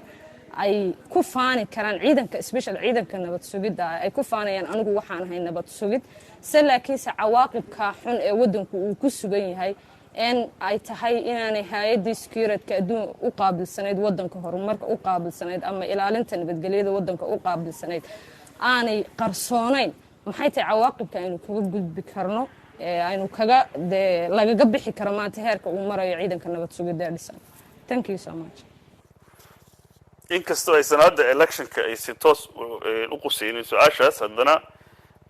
ciidamada nabad sugidda horta duruufta hadda jirta waxay tahay waa counter tourism aniga ogaantay waxaa loo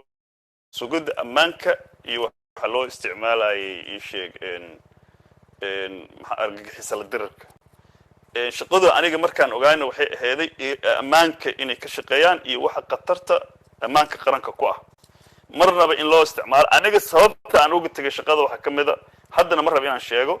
in anigoo taliya madaxweyne ka mid a madaxweyne goboleyaasha ay dowladda xilka ka qaadaysay ciidankii aan madaxdu ahaa la yiri ha soo qabto waxaana la soo xir oo aniga aan diiday waxaa ka mid a in la yiri idaacada magaalada ku yaala in la yiri soo xir oo hala soo qabto oo aan iri haddii anagu shabaab aan ka shaqeynay saacadan kama shaqeynay idaacada xirow waxaa ka mid a xildhibaano meelo ay joogaan in la weeraray oo anigu aan diiday waxaa ka mid a siyaasiyiin ii sheeg maxaan ku dhahaa in la yiri wax hadda la samaynayo dhan markaan joogay inkastoo wax bilaaw ahaayeen waa la isku soo qaaday resistance ayaan ka muujinaya hadda marka duruufaha keenaya waxay tahay booskii booliiska ayay ku jiraan ciidamada actually waaba loo soo wareejiyay hadda haram cadkaan iyo waxaan kaleeto hubaysan iyo waa laga soo wareejiyey intaan ka warqaba hadda ciidamada nabad sugidda hadda kuwooda inta badan marka laga tago kuwa oo ii sheegeen maxaan ku dhax xoga aruurinta iyo kuwa hadda howlo qaasa loo sameeyo iyo kuwa ilaaliya goobaha hay-addu ay degan tahay moogaane hadda ciidan nabad sugid oo xoog leh oo fara badan ma jiro laakiin kuwaas naftooda ama marka qaarkood loo isticmaalaa howlaha siyaasadda iyo howlaha doorashooyinka iyo howlaha caburinta kasoo qaba 19 February nabad sugidda ciidankooda waran taliyahoodii yaa loo rabay in la yiri weerar Sheekh Shariif iyo Xasan Sheekh waa diidiyay ciidanku meesha ka saaray kadib ayaa la keenay gorgor iyo maxaan ku dhahaa ciidamadii kaleeto waa la fadhiisiyay waa la ganaaxay muddo kadib la soo daayay ilaa haddana waxaan la soconaa in ciidankaas hadda uusan xoog ugu dhex jiro ciidanka la yiraahdo waran howlahan oo ciidamo qaas oo kaleeto meelo qaas oo tuhun ku jiro laga keenay la hubeeyay booskoodina la soo gashay hay'adaha kaalmeena ay yiraahdeen ciidamadaas ii sheeg maxaan ku dhahaa kama qayb qaadan karaan howlaha ay sheegeen khalkhalgelinta iyo howlaha siyaasadeed marka dabcan dowladnimada guud ahaan isma ku socota hay'aduhu si kulligood wixii loogu talagalay kama shaqeeyaan laakiin qofka mas'uulka la rabaa si mas'uuliyad ku jirta awoodda dowladda awoodda ciidamada iyo awoodda in suushka loo dhiibay inuu u isticmaalo santaay cabdiraxmaan cali xasan maan waa dhowahay dhammaan waa salaamantiin asxaabta horta waa laga horeeyaa ninkee waa laga horeeyaa halo فرحان رالي هاو هي رحمة عبد الرحمن وحير نود القاده رحمة كوريس رحمة صعود وما سنتهين عبد العزيز عبد الرزاق iyo عصمت cabdullaahin waa salaamaya dhammaan asxaabta dhegeysanayso mudan waxaan rabay inaan ku weydiiyo su'aal la xiriirto qodobadii 10 September heshiiskii 17 September 2020 la gaaray qodobkiisa 10aad waxaa ku qorneyd in sugidda amniga doorashooyinka ay ka wada shaqeeyaan hay'adaha amniga federaalka Soomaaliya iyo dowladaha xubnaha ka ah haddana waxaa muuqato inayna si wada jir uga shaqeynin oo dhibaato ay ka taagan tahay oo heshiiskaas gadaashiisa ay dhibaatooyin kala dhaceen caawa tala sidee u haysaa dowladda federaalka Soomaaliya iyo dowladaha xubnaha ka ah si ugu wada shaqeeyaan amniga doorashooyinka waa su'aasheeda koobaad talabaad waxaan rabaa inaan ku daro waa ognahay Soomaaliya taariikh hore ugu soo qorantay haddii ciidanka siyaasadda ay faraha la galaan in dhibaato badan ay ka dhici karto 19 February dib weyn dhacay murashaxiintu waxay dalbanayaan in taliyaashaas la casilo ama is casilaan ama xilka laga qaado sidee u aragtaa adiga haddii la dhaho waa la casila ama waa xilka laga qaadaya yaa soo magacaabaya kula tahay ilaa guddi waxaan ka hadlaynaa amniga doorashooyinka wax sahlan ma ahan adigana aqoon fiican u sii leedahay yaa u soo magacaabaya haddii lacala is casilaan su'aasha saarana ku weydiiyo tii horena waa teedi waa aad iyo aad u mahadsantihiin mac salaama رحمة waxaan u malayaa su'aashii hore Cabdullaahi wuu ka jawaabay marka waqtigaana haya Cabdullaahi tan labaad un aad haddii aad ku talinaysaan in taliyaasha laga qaado yaa soo magacaabaya horta actions have consequences ficil kasta oo adigoo mas-uul aad samayso natiija ka dhalata cawaaqib uu leeyahay waa in lagu xisaabiyo annaga haddii ay dhacayso in taliyaasha xilka laga qaado lama soo magacaabayo automatically nin walba ninaan ku xiga ku-xigeenada ayaa hawsha sii gaarsiinaya sida xukuumadda iyo dowladdu dhanba xil gaarsiinay sii tahay su-aashaas aan jawaabkaaga aan follow up ka sameeyo maalin markaad furaysay dooda waxaad tusaale usoo qaadatay doorashooyin aanan lagu heshiinin oo gobolka ka dhacay gaar ahaan waddamada deriskala ah oo dhibaato ka dhacday kenyana tusaale usoo qaaday marnaba mucaaradka kenya maysan odhanin nabad sugid iyo boolisba hal la bedelo maxaa idinka hadda aad labadan qof u bartilmaameysanaysaan marka horta kenya waxay ka dhacay post election conflict uu ahaa mar hadda yaa already la dagaalsan yahay oo maxaan ku dhahaa cid ka qaadaysa cid aysan jirin ayay heeday oo already booliiska shaqadu qabsanayo oo dagaalka ama active ka yahay ama uu ku marmarsiinayo ammaanka qaranka u ilaalinayo hadda doorashadii oo la gelin ayaa ii sheegeen maxaan ku dhahaa shil ku dhacay waxaad gudubka ay sameeyeen taliyaashu ciidankii si qaldan loo isticmaalay si sharciga ka baxsan loo isticmaalay dad aan mudnayn oo hadda ammaan qaran threat aanan ku ahayn national security-ga loo isticmaalay tartamayaal madaxweyne ama dad si nabada inay doorashada uga qayb qaataan la isticmaalay dad aragtidooda ka cabiraya doorashada iyo doorashada dib u dhacday oo raba inay mudaharaadaan loo isticmaalay waxay tahay pre-election conflict doorashada intaysan dhicin ayaa xadgudub la sameeyey awooddii dowladnimada iyo awooddii ciidamada si qaldan oo ammaanka qaranka ka baxsan loo isticmaalay marka kenya sababta loo dhigi kara waxay tahay waa og tahay dowladda waa lagu heshiiyey labadii daraf ee dagaashay ay isdishay raylana wuxuu noqday prime minister ninka la yidhaahdo kibakina madaxweyne noqday dowlad coalition la yidhahdo ayaa la dhisay waa lagu heshiiyey markii dambeeto finally taliyihiina meesha waa laga qaaday markii dambeeto aada u mahadsan tahay waxaan xasuusinaynaa dadka gadaal nooga soo biiray madashan su-aalaha iyo jawaabaha in mawduucu uu yahay maxaa ka dhalan kara natiijada ka soo baxday ka soo bixi karta doorasho lagu muransan yahay cabdullaahi sambalolshe marti noogu ah waxaa farxad noo ah in 2300 ay ku dhegaysanayaan sambalolshe dhegaystaha xiga bismillah waxa waa farxaan waaye waan salaamayaa marka hore waxaan u mahadcelinayaa horta mudane cabdullaahi sambalolshe taliyihii hore nabad sugidda sida geesinimada leh shacabku uu hor yimid waxaan filayaa inuu yahay siyaasigii shanaad ama lixaad ee club house shacabka fursad u siiya in su'aalo ay weydiiyaan yes mawduuc baa catoosho meesha idinkugu dhegan laakiin anigu sidaan fahamsanahay election waa siyaasad waa political securityna waa siyaasad xilli doorashaa lagu jiraa arrinta laga hadlayana waa arrin amni marka su'aasha aan soo wado waad iska diidi kartaan waad dhihi kartaan mawduucan kama tirsana laakiin waxaad ogaataa ama aad ogaatiin kulligiin catoosho in ay noo furi doonto waddo ah in siyaasigu uu inta yimaado club house uu yidhaahdo su'aashaas layma weydiin karo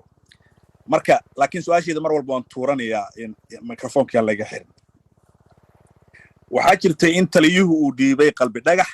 xilligii uu madaxda ka ahaa nisa qalbi dhagax waan ognahay oo ONLF ayuu ka tirsanaa xukuumaddii uu ka tirsanaa oo xilligaas uu sambalolshe ka mid ahaana ONLF waxay u aqoonsatay urur argagixiso oo al-shabaab la mid ah waddanka deriska nala ah arrintu waa political waa regional waa election marka waxaan rabaa marka taliyuhu dhowr jeer waan ogahay inuu ku celceliyey meelo fara badan uu yidhi ma jecli inaan arrintan ka hadlo marar badan uu yidhi anigu waxaan ahaa taliya nabad sugid wixii la ii diray un baan qabanayay laakiin caawa su'aashaan weydiinaya waa mid weligii daba taali doonta haddii aanu ka jawaabin xitaa marka waxaan weydiinayaa yaa amray dhiibistii qalbi dhagax madaxweynahaase madaxweyne farmaajo muxuu ka ogaa waan ka baxay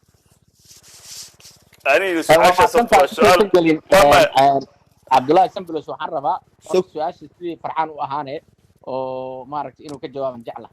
laakiin inta hadda ku jirto iyo inta kusoo biiri doonto ha noola ogolaado in isla su-aashaan aysan soo noqon marka farxaan hadda waan u gudbinaynaa maadaama aysan mawduuca ka mid ahayn oo aad ka afeefato aad tiri yaan mud la isaarin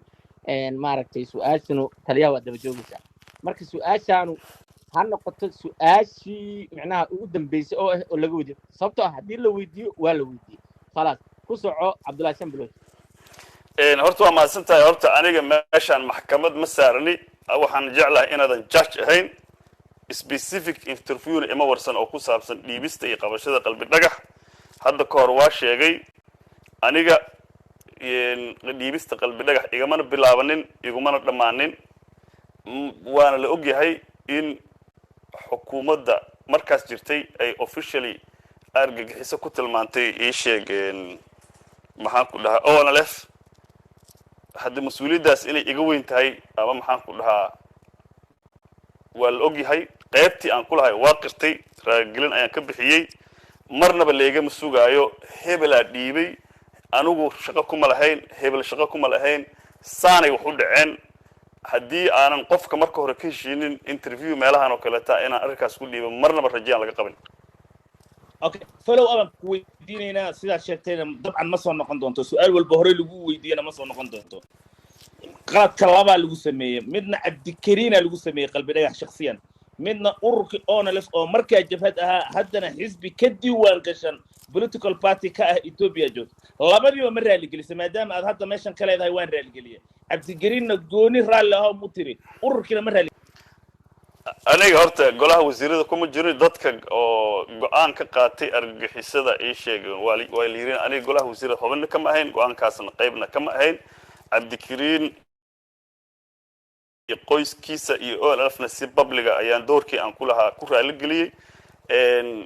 gaaladu waxay dhahdaan one fact change I change haddii duruufta siyaasiga iyo marxaladu isbedelaan qofku waa isbedelaan nothing is static wax joogta ma jiraan nolosha siyaasaddu waa dhaqaaqaysa qofku qalad uu galaya berri wax ka wanaagsan uu sameynaya haddii uu nool yahay qofka mas'uulka ahana dan shakhsiga kama shaqeeya dan guud uu ka shaqeeyaa aniga doorkii aan ku lahaa ka mas'uul ahaan waan garaabsanahay waan ka garaabay raaligelin ayaan ka bixiyey laakiin afka ayaan farta la ii gelin oo lay dhihin madaxweynuhu muxuu ku lahaa iyo hebeluu ku lahaa yaa dhiibe iyo taasna haddii baarlamaankuna maruu iga interview gareeyey interview badan oo arrinkaas la xiriiray waa baxshay aniga waa qirsanahay ii sheegeen maxaan ku dhahaa in qalad oo siyaasi uu dhacay laakiin hadda yaan lay dhihin aniga specifically cid inaan maxkamad ku soo shoogo ama cid madaxdeeda ah oo markaas wada shaqayn ay naga dhaxaysay inaan farta ku fiiqo waa soo koobtay aada u mahadsanta cabdullaahi sambalooshe dhegaystaha xiga xuseen aan jeclay inuu yahay maya xuseen mahana cabdiraxmaan waaye maan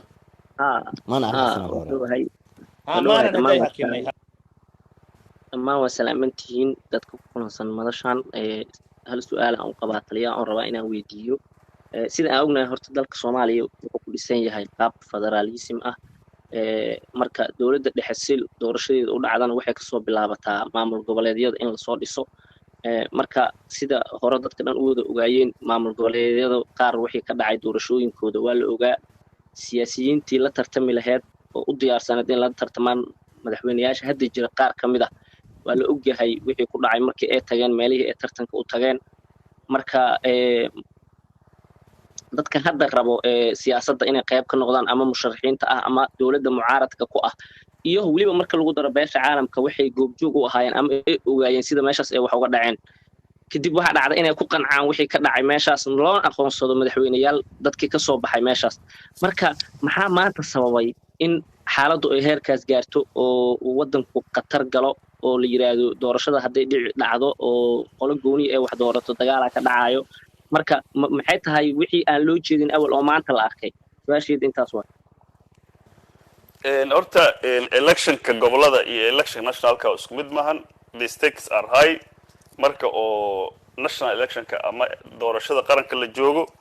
dabcan markii dawladdu ay mandatekeeda uu waqti badan ka dhimay yahaana kaadi badan waa loogu golbadiyaa dulqaad fara badan iyo qaladaad fara badan oo loogu dulqaadan waa jirtaa waxaan asal waxa dawladnimada inay socoto election sideedaba haddii qofka ka soo horjeeda oo aqbalo oo kuma saamaxo ama oo ku aqbalana hadda qofkii markaas la doortay waa iska official meeshii la yidhahdo dhuusamareeb dabcan qoorgoora lagu doortay keligiisa lagu doortay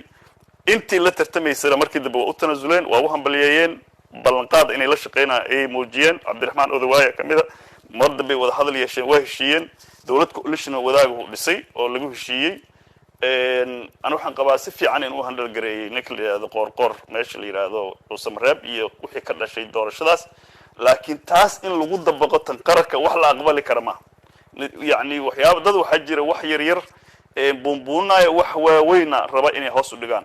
qaarna wax waaweyn ay rabaan inay hoos u dhigaan oo wax yani annaga waxaan u baahanahay tan nationalka waa lagu mitidaya qof laga yeelayo inay daqsato ama ay sheegeen xoog kuma quulisato ama ay power ku qaadatana ma jirto marka electionka galmudug iyo tan hirshabeelle iyo tan maxaa la south west iyo tan qaranku isku mid ma ahan wixii xagga loogu soo samray ama indhaha loogu soo qabsan tan indhaha loogama qabsan doono haytera aad ayaad u mahadsan tahay si weyn waxaan run ahaan kol koowaad ugu bogaadinayaa saaxiibkay cabdicasiis kolofyare oo runtii daadihiinta doodu ay ka duwan tahay doodo hore oo albaabka u xidhnaa sidoo kale cismad catoosh mar kale waxaan bogaadinayaa in cabdilaahi hor yimi dhowrka kun ee bulshada soomaaliyeed ka mid ah dhegaysiga ay dhegaysanayaan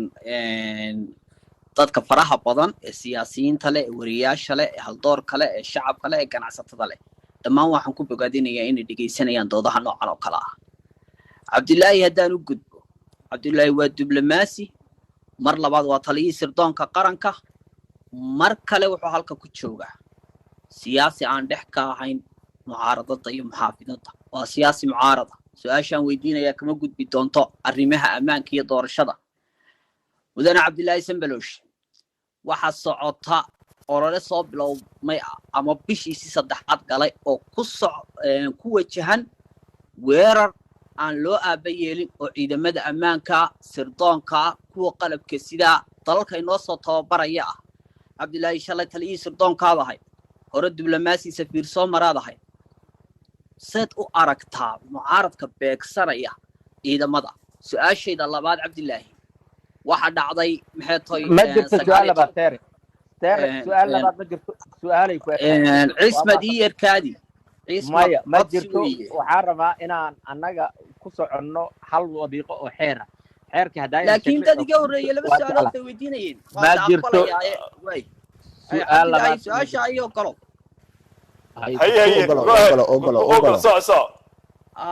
su-aasha labaad ee aan weydiinayaa cabdilaahi waxa weeyaan 19 febraayo 18 dhacdooyinkii habeennimadii dhacay baad ogeyd ciidamo hubaysan oo mucaarad ilaalinayaad marag ka ahayd shacabkiina dhegaysanaya maqraatibay ka ahaayeen cabdilaahi dowladdu waxa ka duwan oo aan ahayn inay difaacato ammaanka caasimadda maxay tahay aad qabto aad baa u mahadsantihiin waayahay bismillahi raxmaani raxiim horta waxaa la yidhi nin ku dilay horta nina kaagama shisheeyo adiga ciidamadan waxaa loogu talagalay ammaanka qaranka inay ilaaliyaan qof kastoo soomaaliyeedna ama mucaarad ha ahaado ama muxaafad ahaado inay ammaankiisa ilaaliyaan looguma talagelin in ay dadka qaarna bahala ka dhigaan ama dambiilaal ka dhigaan dowladnimada lid ku ah qaarna ay difaacaan madaxda qaranka madaxweyneyaal ayaa hotel maa'ida tagay dabcan qof madaxweynahana immunityna waa leeyahay security risk ama khatar amnina waa ku wajahaysaa ilaalo asaga ilaalinaysa oo ammaankiisa sugaysana inay la socoto waa waajib daruufta hadda taagan oo amni ayaana keenaysa marka horta qof madax yani biyo dhul lagu arag lagana dhowr war adiga xagee ku aragtay madaxweynihii ra-iisul wasaare kaasoo dhig oo siyaasad kusoo geliyay in la yidhaahdo khatar uu ammaanka qaranka ku yahay kii xilka si nabada asagoo kaa cisho kara kuuna diidi kara kuuna diriri kara inta amaraysa ku marsii karo dhibana kugu wareejiyay si walaalnimaana aad tiraahdo ammaanka qaranka khatar uu ku yahay hadda micnaheedu waxay tahay ii sheegeen waa wixii la dhihi jiray takfiiriinta siyaasadda waa waxa shabaabku oo dhaqanka shabaabka oo kaleeto waay war nimankaas waxay sheegeen mudaaharaad nabada oo fikirkooda ku aadan ugana duwan yihiin dowladda inay ku cabirayaan meeshaasi u degeen waxa inta jasiire ka sheegaan oo ah dowladda waqtigeeda waa dhacay sharciga hal ilaaliyo doorasho heshiis lagu qabto ka badanna ma sheegeen haddii la yimaadaan inay khatar yihiinna markaasaa la arki lahay dabeeciina qofkan waxaanu soo waday maba ahanba in la yidhaahdo oo ama maxaan ku dhahaa qofku wuxuusa samaynin in hadda lagu sii labalgareeyo ama la qiyaaso waa qalad annagoo qaybka ma ogin waxaa kaloo kusoo haray dowladaha annaga dowladaha xasan sheekh maxamuud iyo sheekh shariif turkiga dalkan ayagaa keenay bayska turkida ayagaa seexay danab xasan sheekha iyo budgetka markuu yimid 2014 la seexay asaga American engage garay Washington tagay oo tagay meesha la yiraahdo Pentagonka oo State Department tagay oo soo loobi garay oo ciidan qaas oo dowladda dejiyay Mareykan ciidamadii oo ayaga ay keeneen hadii la yiraahdo waa lagu aadiyo it's unacceptable war annaga madaxweynaha hadda joogo xurmada ay leeyihiin xaq dastuuri leeyihiin mid civil ay leeyihiin annaga dowladaha ciidamada noo tababara ma dhihin ee qof difaaci qaran difaacan leeyahay annaga waxaan diidanahay meeshaan qof qaranka ka sareeya meeshaan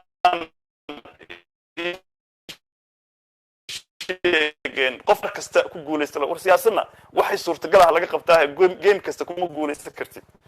annaga marka ciidamada cid kasta ee u soo tababartay dalka waa mahadinaynaa annagaanaba ka shaqeynay inay tababaraan ay soo degaan wadanka kuwa hadda la dilaayo ama loo isticmaalayo ayaa ka soo shaqeeyay laakiin micnaheedu ma ahan inay free hand leeyihiin oo waxay rabaan sameynayaan waa la ifinaa qaladka cid kasta oo loo soo tababaray dalkan oo wixii loo soo tababaray waxaan ahayn qabanaysana waa la dalaceynaya su-aasha labaad cabdirasaaq teerahaye waa ka jawaabay tii kaleeto labadii waad ka jawaabto waad mahadsan tahay 18 daqiiqa noo dhiman su'aalaha 30 second ku soo kooba cabdullaahi adigana soo koob jawaabaha soo koob qof ka xiga حسين بسم الله الرحمن الرحيم السلام عليكم خيرت دم والسلامة سامبل waxaan weydiinayaa nimankan oo nabadeena saaxiib muddo la soo shaqeysay waa taqaanaa waxyaabo badan oo maanta dhacayo scriptigooda markii la qoraayo waxaa laga yaabaa inaad xogaal u ahaydoo taliyaha amniga qaranka ahayd marka wax u qorshaysan waa malayn kartaa iyo si u fikirayeen iyo sida go'aanada loo qaadanayay maxaa la filan karaa is leedahay adiga waa la soo shaqaysay nimankaas ma ku cudur daaranaysaa gafafka dhacay inta aad joogtay xagga not only qalbi dhagaxa hadda lasoo hadal qaaday laakiin gafaf badanaa dhacay ma ku cudur daaranaysaa mise okay kula tahay waa maasanta absolutely waa out of order no cabdullaahi dhegeystaha السلام عليكم ورحمة الله وبركاته أصحابتي ماشي كجرت يطليها يحررياش لما هو سلام يا سلام كدي بتهمبل شو كما تيا إنه بيردو وضد كان صوماليات أرتيدا أم سؤالها قبور يمادو يدو لفافري بين أما المجاملين سؤال شيء ده وحلا حرت دور شوينك تليه وحلا صعتا نبض نقول نمك الإرادة أما مدحوينها أما تيم كهاد في اللحظة كجرا وحي سمين practical لحرر دور شوينك استديدا waxaad la socotaa galmudug inay doorasho ka dhacday ayadoo lagu murunsan yahay oo farqaal isku dhigan yahay axmed qor oo madaxweyne noqday hambaliyo u muuqatay mid sii diyaarsaneedna imamoto uu soo gamay isla markiiba markii hoolka ayadoo laga soo bixin waxaa la socotaa baydhabo waxay ka dhacay oo doorasho markii ugu dambeysay lasoo xirxiray raggii musharaxiinta ahay oo roob uu ka mid yahay waxaa la socotaa koonfur galbeed oo doorasho aan dhahay hirshabelle ayaan doorasho kale ka dhacday oo markii ugu dambeeyay raggii mucaaradka ahaa oo adiga ugu horeysay madaxweyne xasan sheekh ay hambaleeyeen waxaa la socotaa in madaxweyne deni uu noo qishay maalin hore uu yiri markasta internationalku waxay la macaamilaan qofka filada ku jiro ha ugu jiro sharci ah ama sifado rab ha ugu jiro haddii madaxweyne farmaajo uu qabsado doorasho wax u eg uu ku shubto tiim asiga taageersan ama xildhibaan ah ay u codeeyaan marka ugu dambeeyana ay internationalka iyo beeshii lixaad waxa la yiraahdo u hambaleeyaan oo ay soo dhaweeyaan oo ictiqaadaan madaxweyne sharci inuu yahay sida odawaa iyo kamaal guutaale iyo ragga la midka ahaa ay ugu hambaleeyeen qorqor ma u hambaliyo doontaan muxuu yahay si doorka ama waxa laga filan karo musharaxiinta iyo mucaaradka intaba waa maasantiin horta aniga dadkii oo cali guulaaw iyo doorashadii hirshabelle u hambaliyay kuma jirin dad u hambaliyay waa jiraan of course dowladnimada annaga awadno wax hadda perfect oo sidii la rabo maaha laakiin progress tartiib ayay samaynaysaa wixii laga soo tanasulay oo indhaha laga soo qabsaday oo la xiriiray doorashooyinkii maamul goboleeda waa soo dhaceen laakiin tan waxay ila tahay mid la isku cafinayo ama mid hadda wax gebgeba oo macno lahayn oo ii sheeg maxaan ku dhahaa nin si gooni u qooshtay in la iska qanci doono ama raali iska ahaan doono aniga ma qabo af joog looma adeego ragga kula tartamaya kursiga oo mucaaradka madaxda ayaga jooga mowqifkooda waa cod yahay adduunkana mowqifkooda mar hore cadeeyay yaan waqti la iska dhumin wax la yiraahdo doorasho macbilaho ii sheegeen maxaan ku dhahaa sham election aho aan loo dhamayn dalkan kama dhici doonto natiijadeedana qof aqbali doona lama arko beel caalamo aqbalaysa ma jirto maamul goboleed qabanaya ma jirto qof qaban karta lama arko meeshaan doorasho lagu heshiiyey oo loo dheeyahay oo laga wada hadlay oo natiijadeeda qof walba marka hore uu cadeeyay inuu aqbalayo si lagu aqbali kara ku dhacdana un baa la aqbali doonaaye doorasho ii sheegeen nin shaar uu tashay meeshaan kama dhici doonto waqtina la iskaga lumin أنا كحجة مقعد وعلي مدن عبد الله والسلام يا يدادياش برنامجك هل سؤال الله حريرتا يا وتا دور الشدة يا أمني هذا مدن السيدة دكتور هاي لو كنا نلحق طبعا كي عداده يمشي لي هذا جوهر لو هذا واحد كده حبض اللي بعنا أيام بناك أيوة تاجن أيام عد لقى عدي أو فراسته اللبابي واحد عدي إن طلع ويريت أحمد داعي وكم بديهاي odayaal beeleed baa jirtay oo airport dhexdiisa dawladdu inta la soo heshiisay dhuuso mareeb ka keenay xasan daar weys oo lagu dhibaateeyey waxaa jira xildhibaano badan oo lagu laayay 18 ka badan oo ku dhintay xamar dhexdeeda arrimo kala duwan qaarkood madaxtooyada dhexdeeda oo qarax baabuurta loogu xiray ma cadeyn karna ciddii samaysay laakiinse arrinta ku saabsan amniga waxaanu ognahay 2016 in xitaa loo diiday musharaxiintii in ay hoteelada ku shiraan oo warqad ay soo saartay dawladdu iyo wasaaradaheeda sidee marka raggii sidaa sameynayay oo 2016kii doorashada qabtay noocaas ah ay maanta ugu doodi karaan doorashada farmaajo qabanayo waa mid dhan ka raran oo uu ku boobayo kuraasta baarlamaanka waa mahadsantahay horta sideedaba hebel boqol qof uu dilay anna waa dilaa af Soomaali ma 2016 kama joogno 2021 aan joognaa markaas Soomaali wixii la gudbanay iyo sidii marxaladda ku maaray lahaayeen iyo sidii loo gudbi lahaaya la soo sameeyay waa laga soo gudbay hadii hadda dawladdii markaas meesha joogtay doorashada ayada ay maamulanayso say rabta ka yeelaysana madaxweynihii meesha joogay looga maraayeen galmudug doorashada u madax banaaneed dabcan markaas Cabdikariin Xuseen Guulada madax ka ahaa isaga la rabaa shakhsiyan in loo warsado Shariif Xasan isaga ajandiisa watay asaga rabaa in loo qabsado dawladda dhexe mas'uulka ma ahayn Axmed Madow asaga mas'uulka aha asaga rabaa in loo qabsado Xasan Sheekh mas'uulka ma ahayn Umar Cabdishil mas'uulka ma ahayn dabcan qayb way ka ahaayeen Cabdulla Cagaasa qabanay war markaas waxay aheeday qasnada bangiga ee qasnada lacagta doolarka ku jirto furiyaasheeda nin mooda haysan furiyaasha waa qaybsanaayeen Xasan Sheekhna madaxweyne ku jira wuxuu ahaa ii sheeg maxaan ku dhahaa filla Soomaaliya dabcan wixii uu shaxaadi karo ama farsamaysan karo bin aadan idamciisa lama kala saari karo wulaha laakiin mas'uuliyadaas male waa laga soo gudbay farmaajo ku yimiday hadda waxa la rabaa qaladaadka shal dhacay inuu sadicin waxa maanta taagan in laga gudbo wax la isla ogol yahay oo ii sheegeen maxaan ku dhahaa la aqbali karo oo ilaa xad macquulan in la qabta loo baahan yahay hebel waxaas ku soo dheelay aniga maanta ku dheelaa waxaas warma shalay wixii la soo sameeyay waa la soo sameeyay doorasho dhacday si nabadaha la isku wareejiyay Soomaali soo iyo adduunka Soomaali ogol ama madaxweynaha lagu wareejiyay hadda waxa la rabaa intii uu qabtay intuu ku dir karo inuu ku dir ama inteedii inuu soo celiyaa loo baahan yahay laakiin shalay la boobay iyo shalay lama joogo maanta la joogo wixii maanta wallahi aad u maasantahay dhageysta xiga Umar السلام عليكم ورحمة الله وبركاته والسلام يا تليه هرينا وسبيدة عبد الله علي يا دمان دتك دقيسني إدادياش برامج كان سؤال شيء ذو حياة هاي سيدا أن أجنى هاي وحى مقالة مقدشة جارهان هوتيل دكالة كسعودية شيرو دحي مشرحين تا يرئيس الوزراء حكومة الصومالية يدو أن أجنى إن مدحوينها قرن كان وحل جارسين وكذا هذا وقتي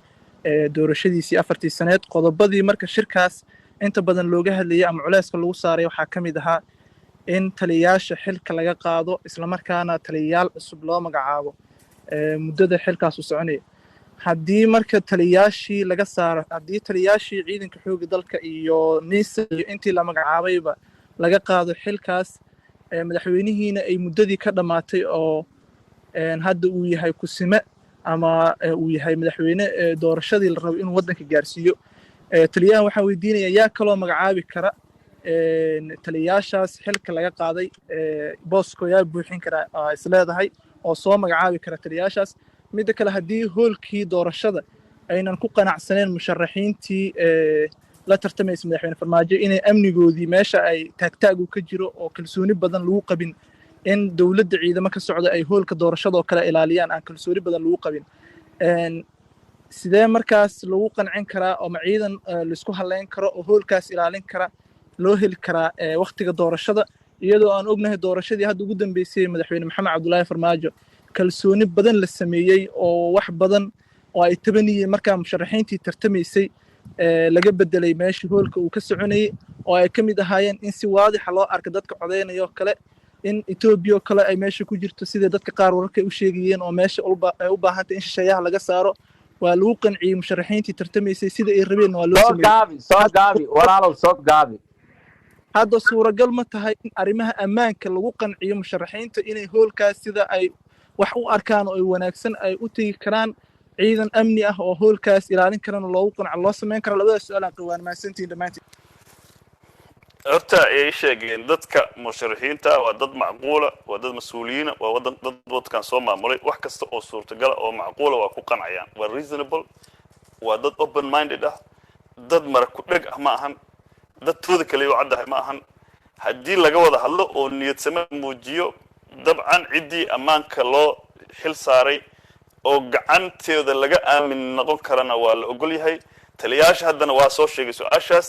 haddii laga qaado qof lama magacaabayo taliya ku-xigeenada hadda ayaga ku xiga ayaa shaqada wadaaya waana laga heshii karaa oo waxaan xal laga gaari karin ama isafgarad laga gaari karin ma jiro haddii joogayaan xitaa waxaa la rabaa shuruud agan in lagu xiro apology public inay bixiyaan declaration publican ay bixiyaan oo ay dhahaan annaga wixii hadda ka dambeeya electionna shaqo kuma lihiin election securityna shaqo kuma lihiin siyaasadna shaqo kuma lihiin haddii waxaas ay ka dhaartaan oo ay banaanka tagaan oo waxay saxiixaan hadhow lagu qabanay ayagaana mas-uuliyadda qaadanaya cid hadda ku amri kartaana ma jirto marka annaga dad oo macquulaan nahay dad ii sheeg maxaan ku dhahaa wax impossible ama waxaan suurtagalayn raadinayo ma nihin intii xada waxaanu in compromise ku dhammaadaan doorashada lagu heshiiyo hore u dhaqaaqdo dalka hore u dhaqaaqo ismarwaagaan laga gudbo sida ugu fiican ugu sahlan walaaltinimo ku jirtaa loo baahan yahay anagu hadda wax oo xujo ama wadno waxa wadna cabdullaahi aada u maadsanta 7 daqiiqa noo dhiman labada qof ee dhiman aan kusoo qatimeena M iyo A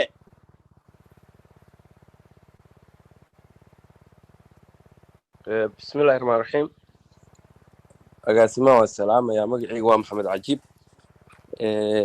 saaxiibada kale barnaamijka daadihinayo catoosh iyo cabdicasiis iyo cismadba waa salaamantihiin su-aasha aan weydiinayo taliyaha waxay tahay inta uu siyaasadda ku jiro 12 sano waqtigiisa ugu badan wuxuu ka shaqeynayay amniga mar ciidamo fara badan ayaa asiga hortiis iyo xilliga uu jooga iyo asiga kadibba dalka loo soo tababaray qaarkoodna waxaa lagu soo tababaray dalka gudihiisa qaarna dalka dibaddiisa taliyayaashaas la tababaro horta ma loo tababaraa shaqada ay qabanayaan inay qoriga xabadda inta koob kareeyaan ay geliyaan ay ridaan waxaa ahayn ma loo tababaraa oo cidda ka amar qaadan karaan cidda dalka hogaaminayso waqtiga ay haysato sharciyada ay haysato tababarka ciidamadaas la siiyo ma ku jiraan iyo asluubta iyo daadihinta iyo hogaaminta iyo qaabka u shaqeeya horta ma ku jiraa tababarada la tababaro taas waa su-aasha ugu horeysa tan labaadna waxay tahay haddii ay dhacdo in laga heshiin waayo amniga doorashada hadda aan guda galayna marnaba haddii uu ilaah ka raali noqdo oo siyaasadda keliya laga heshiiyo amnigana aanan laga heshiinin maxaa la gudboon saraakiisha iyo ciidamada hogaamin doonta electionkaas maxaa kula dardaarmaysaa waa mahadsantahay cajiib labada su'aalood noo soo koob cabdullaahiyow aniga horta waxay la tahay ciidamada soo tababaro horta waa socota waa ogtahay dalku dagaal ku jira mar kasta tababarka iyo baahida ciidanka loo qabo waa degdeg waxaa ku jira ii sheeg baahida loo qabo dartood mar kastana waa la tababaraa wadaniyadda iyo dabcan sharciga ciidamada iyo xeerarka ciidamada iyo xeerarka dalka u degsan iyo dastuurka iyo si detail oo rasmi loo baro because ciidamada waxaan looga maarmin howlaha amni oo taagan dartood xitaa waxay ahayd markii dibadda lagu soo tababaro in gudaha wax la yiraahdo harmonization ama trainingka dalka la sameeyo kulligood ciidamada la sameeyo waqti badan loo mahayo laakiin dalkan wixiisoo dhan sharci maahan waa siyaasad daruufta dagaal ee ku jira ayaana discipline xumada iyo dadku inuu vulnerable noqdo oo madaxdu abuse garaysay soo doonto isticmaasho ayaa ka geenaysa waddankan waddan weli institutionalize garaysan maahan dowlad deep state weli uma dhisman institutions hay'ad uma dhismin weli waa personalize garaysan yahay madaxda dalka loo doortaa la rabaa si mas'uuli ku jiro inay u dhaqanto awoodahoodana aysan wada isticmaalin balse ay qaar ka tagto maxaan ku dhahaa ciidamada sidaad sheegtay maxaad fari lahaaday horta ma dhici karto election haddii siyaasadda laga heshiyo ammaankana waa laga heshiyo waa package labaduba waa isku xiran yihiin laakiin once laga heshiyo oo doorashada la fasaxo ciidamada waxaan kula dardaarmi lahaa qof kasta aakhiro dembigay gasho ayadaa loo qabsanaya soomaaliyana eeday qof ku gasho ayadaa loo xisaabtanaya madaxda waa mamnuuc amar qaldan waad mahadsantahay in laga qaato cabdullaahi aad mahadsantahay dhegaystaha u dambeeya cabdisalaan salwe 30 second su-aashaada cabdisalaan intuusan gelin aan rabaa inaan galo raallah cabdisalaan waxaan rabaa dadka inaan dhegaystayaasha aan la socodsiiyo waxaa jiro barnaamij cami files la dhahaayo oo ayaamahanba ka socday maaragtay oo barnaamijyadii ugu tunka weyn ay ku jiray maaragtay club house-ka marka cami axmed oo qof magacaas wato ayaa hoos joogo isaga hala falow gareeyo barnaamijyadiisa culus oo barnaamijka ugu horreeya jimcaha soo geli doonana halkaas ha laga falow gareeyo waa mahadsantiin cabdisalaan salwe soo dhawaaw 30 second su-aashaada عطوش يا عبد العزيز غولفير يا عصمت آد بعدين سلامة يا قاسم صاحبك سامبلوش إن أنا waxaan kaliya on teamka moderatoreska aan kaliya kula talin lahaa arinta laga hadlayo ee transitionka ah ee 2016-17 la maray iyo 2020 iyo 2021 comparison aad u fiican baa lagu samayn karaa wuxuu u baahan yahay in program dhan in waxaan maqlayay comparison tira badan oo lagu sameeyay oo aanan fair ahayn aniga waa ka mid ahaa dadkii waday transitionka dhowr marxaladood oo isxugu soo maray mar waxaa laga heshiiyey oo madaxweyne xasan sheekh iyo xukuumaddiisii ay bannaanka iska soo dhigeen inaysan one person one vote qaban karin 2 sano iyadoo ay dhiman tahay 9 bilood waxaa lagu mashquulay in model laga heshiiyo qaabka doorasho aan qaban doono ku soo dhammaaday heer yani 4.5 iyo heer degaan oo sanadka lagu dhisay kadib process baa la galay بروسيسكا wuxuu qaatay intaas soo madal isugu imaanayay labadii asbuuc oo shir baa isugu imaan jiray madaxda qaranka isugu imaan jirtay kadib doorashadii baa la galay ilaa iyo February 5 madaxda dalka waa shiraysa February 8 doorashada dhacday marka بروسيسكاas intaas la eg wuxuu ahaa mid intii la doono ka furfuran kan hadda jira ra'iisul wasaare iyo madaxweyne ayaa tartamay way dhici kartaa in mararka qaarkood wasiir ama qof wax soo sheego iyadoon la isku jawaabin warqado ayaa telefoonno lagu xilinayo la dhahay waxa sax ma aha la joojiyo oo la joojinay ama ras soo baxay baa jiray laakiin aan weligood fulin oo marxaati leh hadda ninku ka hadlayo kala yaan hoteelada lagu shirin waa dhacday in warqad soo baxday laakiin marna lama fulin sababtoo ah waa laga wada hadlay waana la joojiyay iyadoo aan la isdireerin marka qaab ayaa loo waday waxaan ku talin lahaa ma dhamayn karo in habeen laga hadlo transition 2016-17 iyo transition 2021 oo aad baad mahadsantahay cabdisalaan aad baad u mahadsantahay mawduucaasna guddigaan dhex dhigi doonaa insha allah waana mawduuc aan isbarbar dhigayno kala guurkii 2016 iyo kala guurka hadda la taagan yahay aad baan ugu mahad celinayaa dhegaystayaasha 2400 ka ah ee caawa nala joogay sharaf iyo cizi baad naga mudan tihiin insha allah wixii